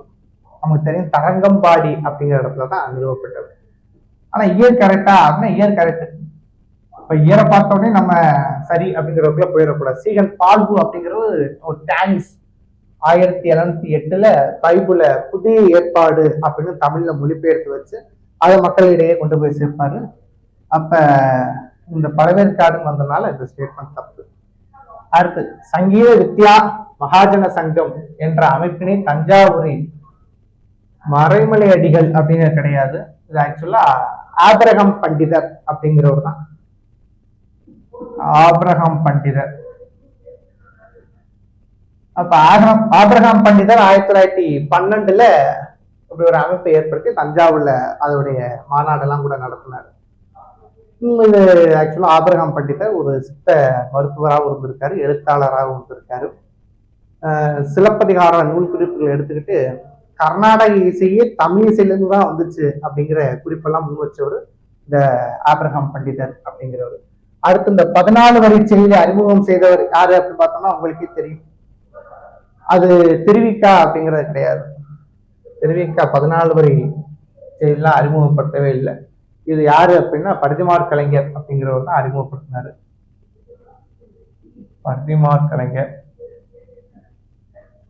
அவர் தான் அறிமுகப்படுத்தப்பட்டது. இது அடுத்த ஸ்டேட்மெண்ட் ஆக்சுவலா அதுவும் ஏன் அறிமுகப்படுத்தினார் அப்படின்னா சென்னை பல்கலைக்கழகத்துல தமிழ் இருக்கை கேட்டார். அப்ப சென்னை பல்கலைக்கழகம் சொன்னிச்சு வட்டார மொழிக்கெல்லாம் இருக்கை கொடுக்க முடியாது, தமிழ் ஒரு வட்டார மொழி அல்ல, அது ஒரு செம்மொழி அப்படின்னு கண்டிச்சு சொல்லி நம்மளை ஏன் வட்டார மொழின்னு சொன்னேன். அப்ப ஆங்கிலத்துல நிறைய பக்கங்கள் நிறைய இப்ப நம்ம 6வது எனக்குலாம் தெரிஞ்ச ஒரு போயம் எடுத்துக்கிட்டோம்னா 6வது இருக்கக்கூடிய ஓகாட் பியூட்டிஃபுல் ஓகாட் பியூட்டிஃபுல்னு சொல்லலாம். அந்த போயம்லாம் கிட்டத்தட்ட ஒரு 15-16 வரி கிட்ட வரும். ஆனா நம்ம புறநானூறு அகநானூறு இதெல்லாம் தான் 4 வரி தான் வரும். அப்ப இது அவருக்கும் தோணி இருக்கும் போல. தோணுனால என்ன பண்ணாரு அப்படின்னா நம்மளும் 14 வரி செய்யுள் அப்படிங்கிறத ஏற்படுத்தலாம் அப்படின்னு ஏற்படுத்தினார் பரிதிமாற் கலைஞர். சரி, அடுத்த ஸ்டேட்மெண்ட் அப்படின்னு பார்த்தோம்னா இளைஞராக இருந்த போது சித்தாந்த தீபிகா என்ற பத்திரிகையில் பணிபுரிந்தவர் மறைமலை அடிகளார். அவரு இளைஞரா இருக்கும் போது இதை ஒர்க் பண்ணாரா அப்படின்னா ஆமா, இது சரியான விடின்னு தான் சொல்லணும். எதன் அடிப்படையில தப்புன்னு தெரியல. ஒருவேளை அவர் இளைஞரா இல்லாம இருந்திருக்கலாம், அப்ப கொஞ்சம் முதியவரா கூட இருந்திருக்கலாம். ஆனா ஒர்க் பண்ணாரு, ஆனா சின்ன வயசுல எல்லாம் இல்லை, கொஞ்சம் ஒரு ஏஜ் வயசு இருக்கும். அப்ப இந்த ஸ்டேட்மெண்ட் தப்பாதான் ஆகுது. 1923 முதலாக மேதன விழாவை ஏற்பாடு செய்தவர் தெரிவிக்கா கிடையாது. இது மயிலாப்பூர் சிங்காரவேலர் அப்படிங்கிறவர் தான் ஏற்படுத்தியிருப்பாரு. மயிலாப்பூர் சிங்காரவேலர் அவர் தான் ஏற்படுத்தியிருப்பாரு. அப்ப இந்த ஸ்டேட்மெண்ட் தப்பு. அப்ப கிட்டத்தட்ட எல்லாமே தப்பு. அப்ப எது எந்த கூற்று சரியல்ல அப்படின்னா அனைத்தும் சரியல்ல அப்படின்னு போட்டுருவாங்க. இதெல்லாம் கொஸ்டின் பார்க்கும்போது கொஞ்சம் பயமாலாம் வரும் எனக்கு. உங்களை மூட்டை நம்பருக்கு எல்லாம் இல்லை. சரி, 126. என்ன பயமா இருந்தது அப்படின்னா எல்லாமே தப்பா வச்சிருக்க போறாங்க அப்படிங்கிற மாதிரி ஒரு சின்ன சந்தேகம் வரும். அது இங்கே வருதோ இல்லையோ நம்ம எக்ஸாம் கார்டில் உட்காந்துருக்கும் போது வந்துடும். பொதுவாகவே ஸ்டேட்மெண்ட் கொஸ்டின் தான் இப்போ அதிகமாக டிஎன்பிஎஸ்சி கேட்குறாங்க. அது நம்மளை சில நேரங்களில் சந்தேகத்தை ஏற்படுத்திக்கும். நான் கரெக்டான ஸ்டேட்மெண்ட் வச்சா கூட கரெக்டு தானா அப்படிங்கிற மாதிரி வந்துடும். காந்தி போர்பந்தல்ல பிறந்தார் அப்படின்னு ஸ்டேட்மெண்ட்டாக கொடுத்துட்டாங்கன்னா உண்மையிலே போர்பந்தல்லாம் பிறந்தாரா இல்லை பக்கத்தில் வந்து கிராமத்தில் பிறந்தாரா அப்படின்னு கேட்க நம்ம டோனாக வச்சிடும். காந்தி எங்க பிறந்தார் அப்படின்னு கீழே 4 ஆப்ஷன் கொடுத்தா அதில் போர்பந்தல் இருந்தால் தைரியமா டிக் பண்ணிடுவோம். இப்போ ஸ்டேட்மெண்ட்டுடைய முக்கியத்துவத்தை நீங்க தெரிஞ்சுக்கணும். சரி, அடுத்து 126வது கொஸ்டின், சரியான கூற்று எது அப்படின்னு பார்க்குறாங்க. இந்திய பெண்கள் சங்கம் 1912 அன்னி பெசன்ட், டோரரி, ஜீனா ராஸ்தாஸ் அப்படிங்கிறவருக்கு மார்க்ரெட் கசின்ஸ் அப்படிங்கிறது அவங்களாம் சேர்ந்து ஆரம்பிக்கப்பட்டது. இந்த ஸ்டேட்மெண்ட் அப்ப சரி. பெண்கல்வி குறித்த பிரச்சனைகளை கையாள இந்திய பெண்கள் சங்கம் 1927 அகில இந்திய மாநாட்டினை பூனாவில் நடத்தினாங்க. சரி. உப்பு சத்தியாகிரக போராட்டத்தில் நாட்டிலே முதலில் கைது செய்யப்பட்ட பெண்மணி திருமதி ருக்மணி லட்சுமி. ஆமா, அந்த அம்மா தான் ஃபர்ஸ்ட் ஃபைனும் கட்டினாங்க இல்ல கலந்துகிட்டதுக்கு. அப்ப இதுவும் சரி. தமிழகத்தை 5% என்ன அண்ணா மூலூர் ராமாமிர்தம் அம்மையார சொன்னாரு. இதுவும் சரி. மூலூர் ராமாமிர்தம் அம்மையார் உங்களுக்கு தெரியும். மூலூர் ராமாமிர்தம் அம்மையார் ஒரு இசைவேளாளர் குடும்பத்தை சேர்ந்தவங்க. இந்த அம்மா தேவதாசி முறையினால பாதிக்கப்பட்ட ஒரு அம்மா. என்னை போன்ற எந்த பெண்களும் பாதிப்படையக்கூடாது அப்படிங்கிறதுக்காக பிற்காலத்துல வலுவான போராட்டங்கள்லாம் முன் வச்ச ஒரு அம்மா. அப்ப கிட்டத்தட்ட 4 கூற்றுமே சரி, இது அனைத்தும் சரி. இப்ப 127, நீங்கள் என்னை புகழக்கூடியது ஒரு அரசியல்வாதியை காட்டிலும் ஆசிரியரும் விஞ்ஞானியுமே முக்கியமானவர்கள் எனக்குரிய கரெக்ட். இது அண்ணா கூறியிருப்பார். அண்ணாவுடைய ஸ்டேட்மெண்ட் அப்படின்னு எடுத்துக்கிட்டோம் அப்படின்னா அண்ணாவுடைய கூற்றுகள் நிறைய இருக்கு. அண்ணா மிகப்பெரிய ஒரு பேச்சாளர். ஆனா அண்ணாவுடைய வரலாற்று நூல்கள் சுயசரிதையை தான் படித்தோம் அப்படின்னா அண்ணா இல்ல முதலே சொல்லியிருப்பாரு, எனக்கு ரொம்ப கூச்ச சுவாபம் வரும் அப்படின்பாரு. கூச்ச சுவாபம் உள்ளவர் அரசியல் அவருடைய பேச்சுக்கு பெரிய கூட்டமே அடிமை. ஆனா அவர் சொல்லியிருப்பார். இப்ப அண்ணாவுடைய ஸ்டேட்மெண்ட்டை பொறுத்த மட்டும் ஒரு அரசியல்வாதியை புகழ்றதை காட்டிலும் ஒரு ஆசிரியர் விஞ்ஞானியை தான் முக்கியமானவங்கிறார். ஒரு நல்ல ஆசிரியன் ஒரு நல்ல எதிர்காலத்தை உருவாக்க முடியும். ஒரு நல்ல விஞ்ஞானி ஒரு புது யுகத்தையே உருவாக்க முடியும். அப்ப அவர் சொன்ன இரண்டும் இந்த ஸ்டேட்மெண்ட்ல இருக்கிற விஷயத்துல இருக்கு. அப்ப அது அண்ணா சொல்லியிருக்காரு, நோட் பண்ணிக்கோங்க. ரொம்ப முக்கியமான ஒரு ஸ்டேட்மெண்ட். ஸ்டேட்மெண்ட்டும் நிறைய கேட்கிறாங்க, அவர் சொன்னாரா அப்படின்னு. அடுத்து 128வது கொஸ்டின், தமிழக அரசியலில் கீழ்கண்டவை எது அண்ணாவின் கொள்கையாகும் அப்படின்னு. தமிழரின் தனித்தன்மையை நிலைநாட்டுதல். திராவிட நாடு திராவிடருக்கே அப்படின்னு சொன்னவர். தமிழர்களுடைய தனித்தன்மை நிலைநாட்டணும்னு அண்ணாவுடைய ஒரு தீவிர கொள்கைன்னு சொல்லலாம். அடுத்து மாநில சுயாட்சி. இது அண்ணா அதான் நம்ம முன்பே சொன்னேன் இல்லையா, திராவிடருக்கு தனி நாடே கேட்டாங்க. அப்ப மாநில சுயாட்சி அந்தஸ்தும் கேட்டாங்க. இன்னைக்கு அண்ணன் சீமானனும் கேட்கிறாரு, தமிழ்நாட தனி நாடா ஒதுக்கி கொடுத்துருங்க அப்படிலாம் கேட்கிறாரு. அது அவ்வளவுதான் நம்ம பேச வேண்டாம், இருந்தாலும் தெரிஞ்சுக்கணும் இது அண்ணா அப்பயே சொல்லியிருக்காரு அப்படின்னு. அடுத்து கூட்டுறவு கூட்டாட்சி. ஆமா, சென்ட்ரல் கவர்மெண்ட்டுடைய ஆதரவு சில நேரங்களில் தேவைப்படுது. சுத்தமாவே நம்ம மட்டுமே ஆட்சி நிர்வாகம் செலுத்த முடியாது. அத கூட்டுறவு கூட்டாட்சி அப்படிங்கிறது அண்ணாவுடைய கொள்கை. விஞ்ஞான சோசியலிசம். சோசியலிசம் அப்படிங்கிறது சிம்பிளா சொல்லாம விஞ்ஞான சோசியலிசம் அப்படிங்கிறார். இப்ப ஆக்சுவலா இந்த கேள்வியை பொறுத்த மட்டும் இது அண்ணாவுடைய கொள்கையில அந்த 4 வந்துருது. இப்ப என்னுடைய ஒரு சின்ன கேள்வி ஒண்ணு கேட்கிறேன், அது உங்களுடைய கமெண்ட் செக்ஷன்ல கீழே கமெண்ட் பண்ணணும். அது சரியா தப்பா அப்படிங்கிறத நான் கமெண்ட் பண்ணேன். அது என்ன அப்படி பார்த்தோம் அப்படின்னா, ஒன்னு சோசியலிசம் அப்படின்னா என்ன, 2வது மார்க்சிசம் அப்படின்னா என்ன, ரெண்டுக்கும் உள்ள வித்தியாசத்தை மட்டும் எனக்கு கமெண்ட் செக்ஷன்ல நீங்க கமெண்ட் பண்ணணும். நான் அதை பார்த்து என்னன்னு சொல்லுவேன். சரி, 129வது கொஸ்டின், நீதி கட்சியை பொறுத்த மட்டும் சரியான கூற்று. சமயங்களுக்கான மானியங்கள் நடைபெறக்கூடிய ஊழலை முடிவிற்கு கொண்டு வர முற்பட்டது. அதெல்லாமா சார் முற்பட்டுச்சு அப்படின்னா ஆமா, இது 12th ஸ்டாண்டர்ட் புக்ல கூட இருக்கு. அவங்க 1853ல ஒரு பெட்டிஷன், ஒரு மனு ஒண்ணு ரெடி பண்ணுவாங்க. அந்த மனுல அவங்க குறிப்பிட்டிருப்பாங்க, இந்த மாதிரி நிதி மடைமாற்றம் நடக்குது, நீங்க நிறைய ஃபண்டு கொடுக்குறீங்க, இங்க இருக்கக்கூடிய சமயங்கள் அந்த மானியங்கள்ல கொஞ்சம் கையாளுறாங்க அப்படிங்கிற ஊழல் உட்படுது, அதுல கொஞ்சம் பாருங்க அப்படின்னு அதுல ஒரு கோரிக்கையாவே வச்சிருந்தாங்க. அப்ப அந்த ஸ்டேட்மெண்ட் சரி. பின்தங்கிய வகுப்பினருக்கு கட்டண கல்வி தொடக்க கல்வியை நீடித்தது ஆமா. இது பேக்வர்ட் கிளாஸுக்கு கொஞ்சம் ஃபீஸ் ரெடக்ஷன் பண்ணுங்க அப்படிங்கிறதெல்லாம் சொன்னாங்க, இதுவும் சரிதான். அடுத்து சிறு தொழில்களுக்கு கடன் வழங்குச்சு, சிறு தொழில்களுக்கு அதெல்லாம் பண்ணுச்சு. நம்ம பார்க்கிறோம், மீன் பிடிக்கக்கூடிய 3000 மாணவர்களுக்கு மீனவ பயிற்சி எல்லாம் கொடுத்துச்சு. அப்ப சிறு தொழில்களுக்கு கடன் தான் வழங்கி உட்பட்டது. முஸ்லிம்களுக்கு தனி ஒதுக்கீட்டை கோரியது, இது அவங்க கேட்கவே இல்லை. அப்ப இது 1, 2, 3 மட்டும்தான் சரி. நீதி கட்சி எப்ப ஸ்டார்ட் பண்ணாங்க அப்படின்னு கேட்டா டக்குன்னு இதெல்லாம் நம்ம பேசும்போது நீதி கட்சியுடைய ஸ்டார்டிங் எப்ப அப்படின்னு பார்க்கறோம், 1916 அப்படின்னு வந்துடணும். இவங்க எப்ப ஆட்சிக்கு வந்தாங்க, முதலமைச்சராக வந்தவங்க எப்ப அப்படின்னு பார்த்தோம்னா 1920 வந்தாங்க. இப்போ ஒரு டாபிக் பேசும்போதே உங்களுடைய மைண்ட் அடுத்தடுத்த கேள்விகளை உருவாக்கி அதுக்கான ஆன்சரை சொல்லிக்கிட்டே இருக்கும். சரி, சுயமரியாதை திருமண பாதுகாப்பு சட்டம் எப்போது அறிமுகம் செய்யப்பட்டது அப்படின்னு கேட்டிருக்காங்க. இது அண்ணா அறிமுகப்படுத்தினார் 1967 சுயமரியாதை திருமண சட்டம். பெரியார் கூட அதை வரவேற்றிருப்பாரு. 1967க்கு முன்னாடி நடந்த எலெக்ஷன் பிரச்சாரங்கள்ல பெரியார் அவருடைய குடியரசு விடுதலை பத்திரிகை எல்லாம் கூட சொல்லியிருப்பாரு. அண்ணா அப்படிங்கிற நபரை நீங்க தேர்ந்தெடுத்தீங்கன்னா மிகப்பெரிய அழிவு பயணத்தை நீங்க மேற்கொள்ள ஆரம்பிச்சிட்டீங்க அப்படிலாம் கூட விமர்சனம் பண்ணியிருப்பாரு. 1967 அண்ணா முதலமைச்சர் ஆனோட முதல்ல போய் பெரியாரை போய் சந்திப்பாரு.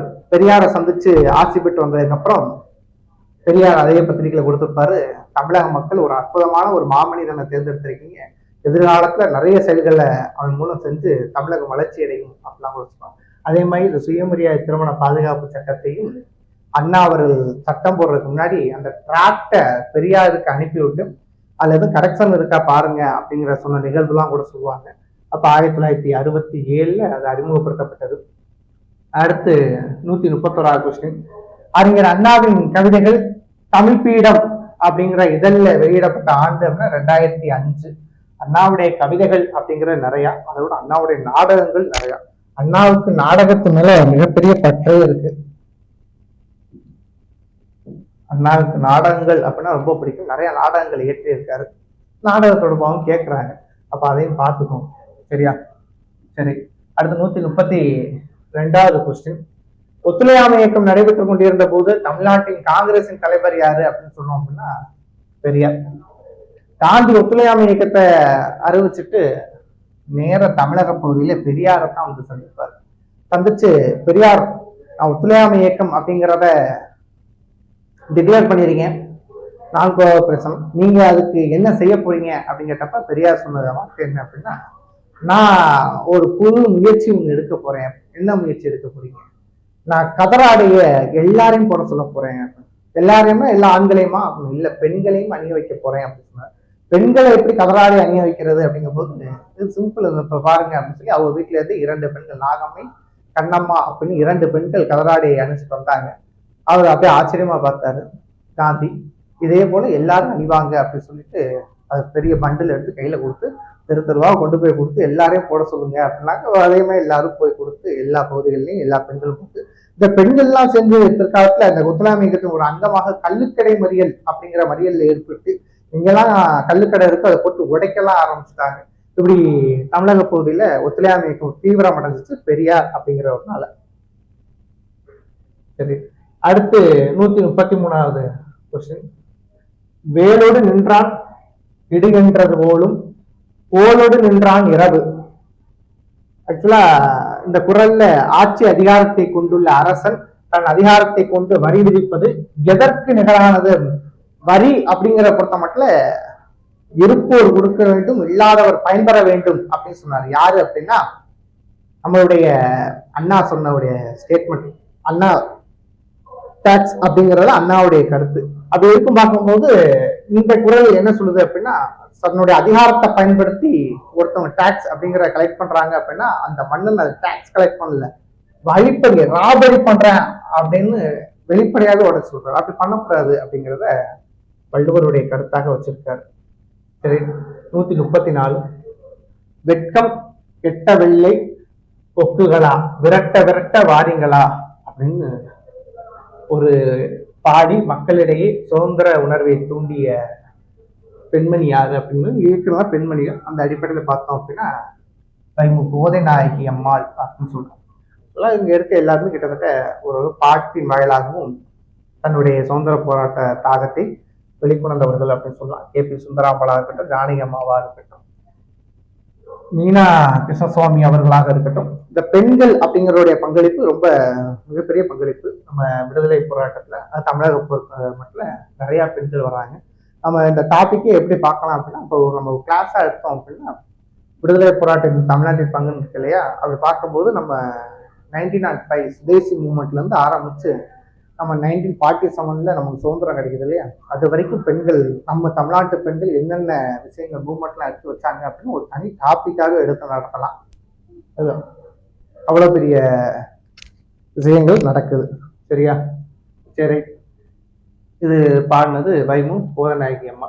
அடுத்து 135 ஸ்கர்ட் டச் அப்படின்னு சுயசரிதை நூல் யாருடைய பயோகிராபி யாருடையது அப்படின்னு எடுத்துக்கிட்டோம் அப்படின்னா அவினாசி லிங்கம் அப்படிங்கிறவருடையது இந்த சுயசரிதை நூல் அப்படிங்கிறது. இது என்னம்மா சுப்பராயன் யார் சார் அப்படின்னு எடுத்துக்கணும். என்னம்மா சுப்பராயன் பொறுத்த மட்டும் மதுரை காந்தி அப்படின்னு அழைக்கப்பட்டார். மதுரை காந்தி மதுரைக்கு வந்தாரு அப்படின்னா இவர் வீட்டுக்கு வராம போக மாட்டார். அப்ப மதுரை காந்தி, மதுரையில காந்தி மியூசியம் வர்றதுக்கும் மதுரை காந்தி கிராமிய பல்கலைக்கழகம் வர்றதுக்கும் முக்கியமான ஆறு என்னம்மா சுப்பராயன் அப்படிங்கிறவர். இது ஒவ்வொரு ஒரு முக்கியமான ஒரு நபராக பார்க்கிறோம். அடுத்து ஓமாந்தூர் ராமசாமி அப்படிங்கிறவர். இவரை பொறுத்த மட்டும் உங்களுக்கு தெரியும், தமிழகத்துடைய முதலமைச்சராக இருந்திருக்காரு. இவருடைய ஆட்சி காலத்துலதான் தீண்டாமை ஒழிப்பு சட்டம் வந்தது, தேவதாசி ஒழிப்பு சட்டம் வந்தது. இதெல்லாம் இவருடைய ஆட்சி காலத்துல தான் வந்தது. அடுத்து PS குமாரசாமி ராஜா அப்படிங்கிறவரும் 1948 வாக்குல தமிழகத்துடைய முதலமைச்சராலாம் இருந்தவர். இது ரெண்டு பேருமே கிட்டத்தட்ட இந்த குமாரசாமி ராஜாவா இருக்கட்டும், ஓமாந்தூர் ராமசாமி ரெட்டியா இருக்கட்டும், இந்த ரெண்டு பேருமே முதலமைச்சர் ஆக்குங்க அப்படின்னு சொன்னது காமராஜர் ஐயா தான். அப்ப காமராஜர் கிங் மேக்கர் அப்படின்னு சொல்றோம் இல்லையா, அப்ப தமிழகத்துல 2 முதலமைச்சர் உருவாக்குனாரு. அதே போல 2 பாரத பிரதம மந்திரிகளையுமே உருவாக்குனாரு. அதன் அடிப்படையில தான் அவர் கிங் மேக்கர் அப்படின்னு சொல்றோம். சரி, அடுத்து 136வது கொஸ்டின். அண்ணாவின் நூல்களை நாட்டுடைமையாக்கியவர் யார்? அண்ணாவுடைய நூல்களை நாட்டுடைமையாக்குனது கலைஞர் கருணாநிதி அவர்கள் தான் நாட்டுடைமையாக்குனாரு. இது ஆக்சுவலா எல்லாருமே அதோடைய முக்கியமான ஆட்கள் போகலாம். ஏன்னா அண்ணா இல்லாத ஒரு அரசியல், நம்ம கலைஞரை மட்டும் பார்க்கிறோம், இங்க ஸ்டாலின், ஜெயலலிதா அம்மா, MG ராமச்சந்திரன், இவங்கெல்லாம் தவிர்க்க முடியாது. அண்ணா அப்படிங்கிற ஒரு அரசியல் தலைவன் இல்லாம இன்னைக்கு திராவிட கழகங்களே இயங்காது. அப்ப இதுல எல்லாருமே ஒற்றுமையா தான் இருப்பாங்க. ஆனா நம்மளும் இதை பிரிச்சு பார்க்க வேண்டிய அவசியம் இல்லை. கலைஞர் ஆட்சியின் காலத்தின் போது நாட்டுடைமையாக்கினார். மகளிர் மடலேறுதல் தமிழர் மரபன்று, அது வடநாட்டு மரபன்று குறிப்பிடும் நூல் எது அப்படின்னா பெரிய திருமடன் அப்படிங்கிற நூல். அது என்ன சார் மடலேறுதல் அப்படின்னு? மடலேறுதல் அப்படிங்கிறது அந்த காலத்துல ஆண்களுக்கு இருந்துச்சு அப்படின்னு சொல்றாங்க. பெண்களுக்கு அந்த பழக்க வழக்கமே கிடையாது. மடலேறுதல்னா ஒண்ணும் இல்ல, ஒரு தலைவன் தலைவியின் மீது கொண்ட காதல அடிப்படையில தலைவியை மீண்டும் அழைக்கிறேன். அப்ப அந்த தலைவி வர மறுக்கிறாள் அப்படிங்கிற பட்சத்துல உடம்பு ஃபுல்லா சுண்ணாம்பு பூசிக்கிட்டு பண ஓலைகளை கட்டிக்கிட்டு இந்த மாதிரி அவ நான் விரும்பினேன், இப்ப அவ வரல அப்படின்னு சொல்லி இப்ப நடக்குது இல்லையா, நம்ம பாக்குறோம். நிறைய பேர் சொல்றோம்ல, நான் விரும்பின காதலி கடைசியில நீ விட்டுட்டு போயிட்டா அப்படின்னு சொல்றோம்ல, அது மாதிரி அப்ப விட்டுட்டு போயிட்டான்னு சொல்லாம தைரியமா கூப்பிட்டுட்டு இருக்காங்க. நீ என்ன லவ் பண்ணல, எதுக்கு இப்ப வரமாட்டேங்கிற அப்படின்னு சொல்லி. இந்த மடலேறுதல் அப்படிங்கிற வழக்கம் தமிழர் மரபுல பெண்களுக்கு கிடையாது, ஆண்களுக்கு இருந்திருக்கு. அதுக்கான சங்ககால நூல்கள் சான்றெல்லாம் கூட இருக்கு. ஆனா பெண்களுக்கு கிடையவே கிடையாதுன்னு சங்ககால நூல்கள் ரொம்ப அழுத்தமாவே சொல்லுது. அப்ப இதை சொல்றது பெரிய திருமடல் அப்படிங்கிற நூல். அடுத்த 138. சமீபத்தில் தமிழ்நாடு முதல்வர் ஸ்டாலின் அவர்களால் வெளியிடப்பட்ட இரும்பின் தொன்மை என்ற நூல் யாரால் எழுதப்பட்டது அப்படின்னு கேட்பாங்க. இது ராஜன் சிவானந்தம் அப்படிங்கிற நபரால எழுதப்பட்டது. இது ஆக்சுவலா ஒரு கரெக்டா பேஸ் மாதிரி கூட பார்க்கலாம். இந்த மாதிரி சில கேள்விகள் கேட்குறாங்க, அதுக்காக பார்த்துக்கோங்க. அடுத்து 139, இந்திய தொல்லியல் துறையில் தொல்லியல் பிரிவின் தற்போதைய இயக்குனர் யார் அப்படின்னா அமர்நாத் ராமகிருஷ்ணன் அப்படிங்கிறவர். இதெல்லாம் நம்ம பெரிய அளவில் மற்றவங்களை பற்றிலாம் டிஸ்கஸ் பண்ண முடியாது. இந்த ஆர்கியாலஜி டிபார்ட்மெண்ட் அப்படிங்கிற முதல்ல வந்தது எப்போ அப்படின்னு பார்த்தோம் அப்படின்னா அதை வேணா சொல்லலாம். 1861 அலெக்சாண்டர் கன்னிங்ஹாம் அப்படிங்கிறதுனால உருவாக்கப்பட்ட இருக்கிற காலத்தில் அப்படியே மாறி மாறி மாறி டெவலப்மெண்ட் ஆகி இந்திய அரசு தனியாகவே பண்ணுறோம். சரி, அடுத்து 140, உலக தமிழ் ஆராய்ச்சி நிறுவனம் சென்னையை தலைமையிடமாக கொண்டு செயல்பட்டு வருகிறது. அதன் தற்போதைய தலைவியார்னா பாலகிருஷ்ணன். அப்ப நம்ம கடைசியா பார்த்த மூணுமே கிட்டத்தட்ட ஒரு கரெக்டா பேசினா பார்க்கலாம். அப்ப இதை பெருசா நம்ம டிஸ்கஸ் பண்றதுலாம் ஒண்ணும் இல்லை. இந்த ஐராவரம் மகாதேவன் அப்படிங்கிற நபர் உங்களுக்கு தெரியும்னு நினைக்கிறேன். இந்த ஐராவரம் மகாதேவன் அப்படிங்கிற இண்டஸ் வேலி சிவிலைசேஷனை நம்மளுடைய கீழடி இந்த மாதிரி அகழ்வாராய்ச்சியோட ஒப்பிட்டு சொல்றாரு. ஒப்பிட்டு எப்படி சொல்றாரு அப்படின்னா, இண்டஸ் வேலி சிவிலைசேஷனை விட நம்மளுடைய மரபு, நம்மளுடைய நாகரிகம் ரொம்ப பழமையானது அப்படின்னு ஐராவரம் மகாதேவன் ஒரு ஐஏஎஸ் அதிகாரி, ரிட்டையர்ட் ஐஏஎஸ் அதிகாரி, அவர் இந்த மாதிரி சொல்றாரு. இறையன் பையா உங்களுக்கு தெரியும், அவர் தலைமைச் செயல் அதிகாரியாக இருந்தவர். சரி, 141, சரியான இணையை கண்டறிக அப்படின்னு சொல்றோம். இதுல சரியான இணை எது அப்படின்னு பார்த்தோம் அப்படின்னா இதுல எதுவுமே சரியான இணை கிடையாது. சரி, அப்ப எது சரியான இணை அப்படின்னா உங்களுக்கான சின்ன ஹோம்வொர்க்கா அதை சொல்றேன். நீங்க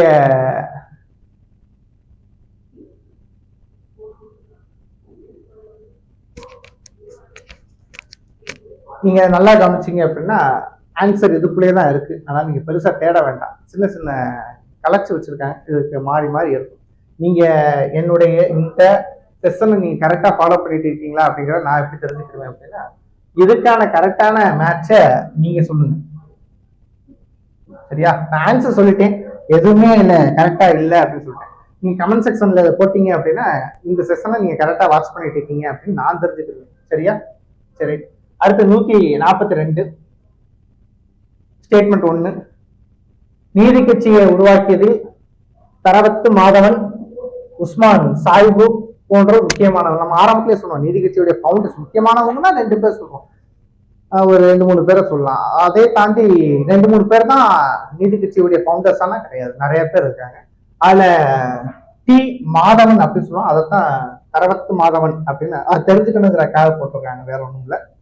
அடுத்து உஸ்மான் சாஹிபு அப்படிங்கிற இவங்க எல்லாம் முக்கியமான நபர்கள் தான். அப்ப இந்த ஸ்டேட்மெண்ட் சரி. அடுத்து திராவிட இயக்கத்தின் முதல் ஆவணமான பார்ப்பனர் அல்லாதோர் அறிக்கை அப்படின்னா நம்ம பிராமணர் அல்லாதோர் அறிக்கை தான் அந்த மாதிரி சொல்றோம். தியாகராயர் அவரால் உருவாக்கப்பட்டது 1916. பி.டி. தியாகராயர் அப்படிங்கிறவர், இவருடைய முயற்சி ரொம்ப பெரிய முயற்சின்னு சொல்லலாம். இவர் ஒரு வர்த்தக சங்கத்துடைய தலைவராக 10 ஆண்டுகள் பணியாற்றியவர், ஒரு நல்ல ஆக்டிவான ஆளு. அவர் இந்த நீதி கட்சியில இந்த ஸ்டேட்மெண்ட்டை வெளியிட்டாரு, பிராமணர் அல்லாதோர் அறிக்கை 1916 அப்படிங்கிறவர். அப்ப 2மே இந்த ஸ்டேட்மெண்ட்ல சரி. அடுத்த 143 எடுக்கிறோம். அடுத்த கொஸ்டின் 143. 143 ஸ்டேட்மெண்ட் தான். சேலம் விஜயராகவாச்சாரி பாசறையில் பயிற்சி பெற்றவர் தான் ராஜகோபாலாச்சாரி. கிட்டத்தட்ட 2 பேருமே ஒரே காலத்தவர். அதனால இந்த ஸ்டேட்மெண்ட் அப்படி நீங்க சிம்பிளா பெரிய அளவுல நீங்க எல்லாமே தெரிஞ்சு படிச்சிருக்கணும் அப்படிங்கிற அவசியம் இல்லை, சிம்பிளா பார்த்தாலே சொல்லிடலாம். விஜயராகவாச்சாரியாரும் ராஜகோபாலாச்சாரியும் கிட்டத்தட்ட ஒரே காலத்தவர். அப்ப அவருடைய பாசறையில பயிற்சி பெற்றவராக இவர் இருக்க வாய்ப்பு இல்லை அப்படின்னு சிம்பிளாவே பார்த்து ஒமிட் பண்ணலாம். அப்ப இந்த ஸ்டேட்மெண்ட் தப்பு. அடுத்து காரணம் பார்க்கிறோம். காரணம் என்ன சொல்றாங்கன்னா, சேலம் விஜயராகவாச்சாரியாரே தமிழ்நாட்டு தீவிரவாத இயக்கத்தின் தந்தை அப்படின்னு சொல்றோம். இந்த ஸ்டேட்மெண்ட், இந்த ரீசன் காரணம் இருக்கு இல்லையா, இது சரி. நம்ம சேலம் விஜயராகவாச்சாரியை பத்தி கொஞ்சோண்டு தெரிஞ்சுக்கலாம் அப்படின்னா, இந்த சேலம் இவர் பிறந்த ஊருங்கிறனாலேயே தென்னாட்டு பூனா அப்படின்னு கூட இதை சொல்றோம். அதை தாண்டி விஜயராகவாச்சாரியார் அப்படிங்கிறவரு பாபுசியுடைய சுதேசி நாவாய் சங்கம் ஏற்படுத்தினார்ல, தேசி நாவாய் சங்கம். நீங்க கமெண்ட்ல சுதேசி நாவாய் சங்கம் எந்த வருஷம் ஏற்படுத்தப்பட்டது அப்படின்னு நீங்க சொல்லணும். அதுல இவரு லீகல் அட்வைசரா இருந்தாரு. அதை தாண்டி வேற என்ன சார் பண்ணாரு அப்படின்னா 1920 நாக்பூர் செஷன் அப்படின்னு சொல்லுவோம். நாக்பூர் செஷன் எதுக்கு, காங்கிரஸ் செஷன் எதுக்கு நடந்துச்சு, ஒத்துழையாமை இயக்கத்துக்கு ஒப்புதல் கொடுக்கறதுக்கான செஷன். அதுல இவர் தான் தலைவராக இருந்திருப்பாரு. அப்ப சேலம் விஜயராகவாச்சாரியை பற்றி கொஞ்சம் நம்ம தெரிஞ்சுக்க வேண்டியதா இருக்கு. இதை பொறுத்த மட்டும் இந்த கூற்று தவறு, காரணம் சரி. அடுத்து 144வது கொஸ்டின். சரியான கூற்றை கண்டறி. பாளையம் என்பது ஒரு பகுதியவோ அல்லது இராணுவ முகாமையோ குறிக்கிறது. இந்த பாளையம் means region or military camp அப்படின்னு சொல்லுவோம். ஆமா, அப்ப இந்த ஸ்டேட்மெண்ட் சரி. அடுத்து ஆங்கிலேயர்களை பாளையக்காரர்கள் என்று குறிப்பிட்ட இல்ல, பிரிட்டிஷ் தான் பாலிகார் அப்படின்னு சொல்லி பாளையக்காரர் சொன்னாங்க. அப்ப அது கொஞ்சம் மாறி இருக்கு. அப்ப இந்த ஸ்டேட்மெண்ட் தப்பு. அடுத்து பாளையக்காரர்களின் காவல் காக்கும் உரிமை அரசு காவல். நம்ம அரசு காவல், படிக்காவல் அப்படிலாம் கூட அதை சொல்லுவோம். அப்ப இந்த ஸ்டேட்மெண்ட் சரி. ஆக்சுவலா இந்த பாளையக்கார முறை அப்படிங்கிற பத்தி கொஞ்சமா தெரிஞ்சுக்கணும் அப்படின்னு பார்த்தோம்னா 1529 விஸ்வநாத நாயக்கரும் அவருடைய அமைச்சர் அரியநாதர் அப்படிங்கிற 2 பேர் சேர்ந்துதான் இந்த பாளையக்கார முறை அப்படிங்கிறதை கொண்டு வராங்க. கிட்டத்தட்ட 72 பாளையங்களாக பிரிக்கிறாங்க. ஒவ்வொரு பாளையத்துக்கும் அந்த பகுதியை அவங்களுக்கு 60 தலைமுறைக்கு சொந்தம் அப்படின்னு சொல்லி கொடுக்குறாங்க. அப்ப இதுல ஆன்சர் அப்படின்னு பார்த்தோம்னா 1, 3 ஆன்சர். ரைட், அடுத்த கொஸ்டின் போயிடலாம்.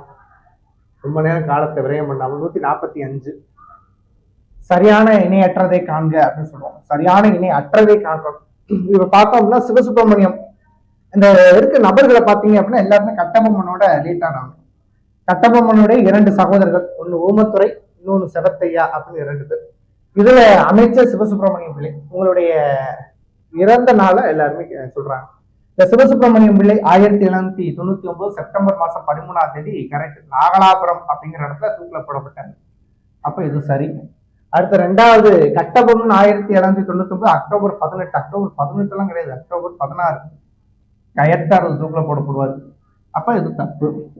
அடுத்த 2வது ஊமத்துறை சவத்தையா 2 பேருமே நவம்பர் 16 பாஞ்சாலக்குறிச்சி அப்படிங்கிற இடத்துல வச்சு தலை துண்டிக்கப்படும். விசாரணை அப்படிங்கிற பேர்ல தலை துண்டிப்பு அப்படிங்கிறத நடக்கும். அப்ப இது எல்லாம் கரெக்ட். அப்ப தப்பானது என்ன பார்த்தோம்னா பி மட்டும் தான் இதுல தப்பானதா இருக்கு. அடுத்து 146வது கொஸ்டின். தீரன் சின்னமலையால் ஓடாநிலை போர் எந்த ஆண்டு நிகழ்த்தப்பட்ட? ஓடாநிலை, ஓடாமல் ஒரே இடத்தில் நிலை கொண்டு போர் செய்தல் அப்படிங்கிறத ஓடாநிலை அப்படின்னு சொல்லி பேட்டில் ஆஃப் ஓடாநிலை. 1802. இதுல எழுதக்கூடிய எல்லா வருஷமுமே அவரோட லேட் ஆகும். 1801 அப்ப என்னன்னா பேட்டில் ஆஃப் காவேரி போர் அப்படின்னு சொல்றோம். 1804 என்ன பேட்டில் ஆஃப் அரச்சலூர் போர் சொல்லுவோம். அப்ப 805 என்ன? 805 ஜூலை 31 சங்ககிரி கோட்டையில இவர் தூக்கில இடப்படுறார். இவருடைய சமையல்காரன் நல்லப்பன் அப்படிங்கிறத காட்டி கொடுத்தனால இது நடக்கும். அப்ப கிட்டத்தட்ட தீரன் சின்னமலை அப்படிங்கிறத பார்த்து முடிச்சிட்டோம். இவர் தான் கடைசி பாளையக்காரர், ஆங்கிலேயர் எழுத்துன்ற கடைசி பாளையக்காரர் இவர் தான். அடுத்த 147. 1806ஆம் ஆண்டு வேலூர் புரட்சி ஏற்பட்டதை தொடர்ந்து கீழ்காண்பவற்றுள் புரட்சி நடைபெற்ற இடங்களில் பொருந்தாததை காண்க. ஆக்சுவலா 1806 புரட்சி அப்படிங்கிற வேலூர்ல நடந்தாலும் அது அடுத்தடுத்து எல்லா பகுதிகளையும் பரவி மிகப்பெரிய கிளர்ச்சியை ஏற்படுத்திடுமோ அப்படின்னு பயந்த காலகட்டங்கள்ல கிளஸ்பி அப்படிங்கிறவரும் வேலூர்ல இந்த கிளர்ச்சியை ஒடுக்குவார். ஆனாத்தான் நீதிபதி கூட அவரை பாராட்டி 7000 பக்கோடா கொடுப்பார். 7000 பக்கோடாங்க வராகன் அப்படிலாம் சொல்றோம். சரி, இந்த 7000 பக்கோடா கொடுத்து பாராட்டுறாரு. இவர் அடுத்தடுத்த இடங்கள்ல பரவும் அப்படிங்கிற சொல்ற முடியாது. அது எங்கெல்லாம் பரவிடக்கூடாது அப்படிங்கிறக்கா பார்த்தாங்க அப்படின்னா பெல்லாரி, வாலாஜாபாத், நந்திதுர்க்கம் இந்த பகுதிகள்லாம் அதோடைய தொடர்ச்சி இருந்துச்சு. மங்களூருங்கிற பிளேஸ் எல்லாம் கிடையாது, இந்த 3 தான் இருந்துச்சு. அப்ப அதெல்லாம் முன்கூட்டியே இவர் ஒடுக்குனனால அந்த இடங்கள்லாம் கொஞ்சம் அமைதியாயிருச்சு அப்படின்னு சொல்றாங்க. அப்ப இந்த பெருமுயற்சி கிளஸ்பியோடது. நமக்கு இதுல ஆன்சர் அப்படின்னு பார்த்தோம் அப்படின்னா இல்ல பொருந்தாதது அப்படின்னா அந்த 3 மட்டும் பொருந்தாது. அடுத்த 148.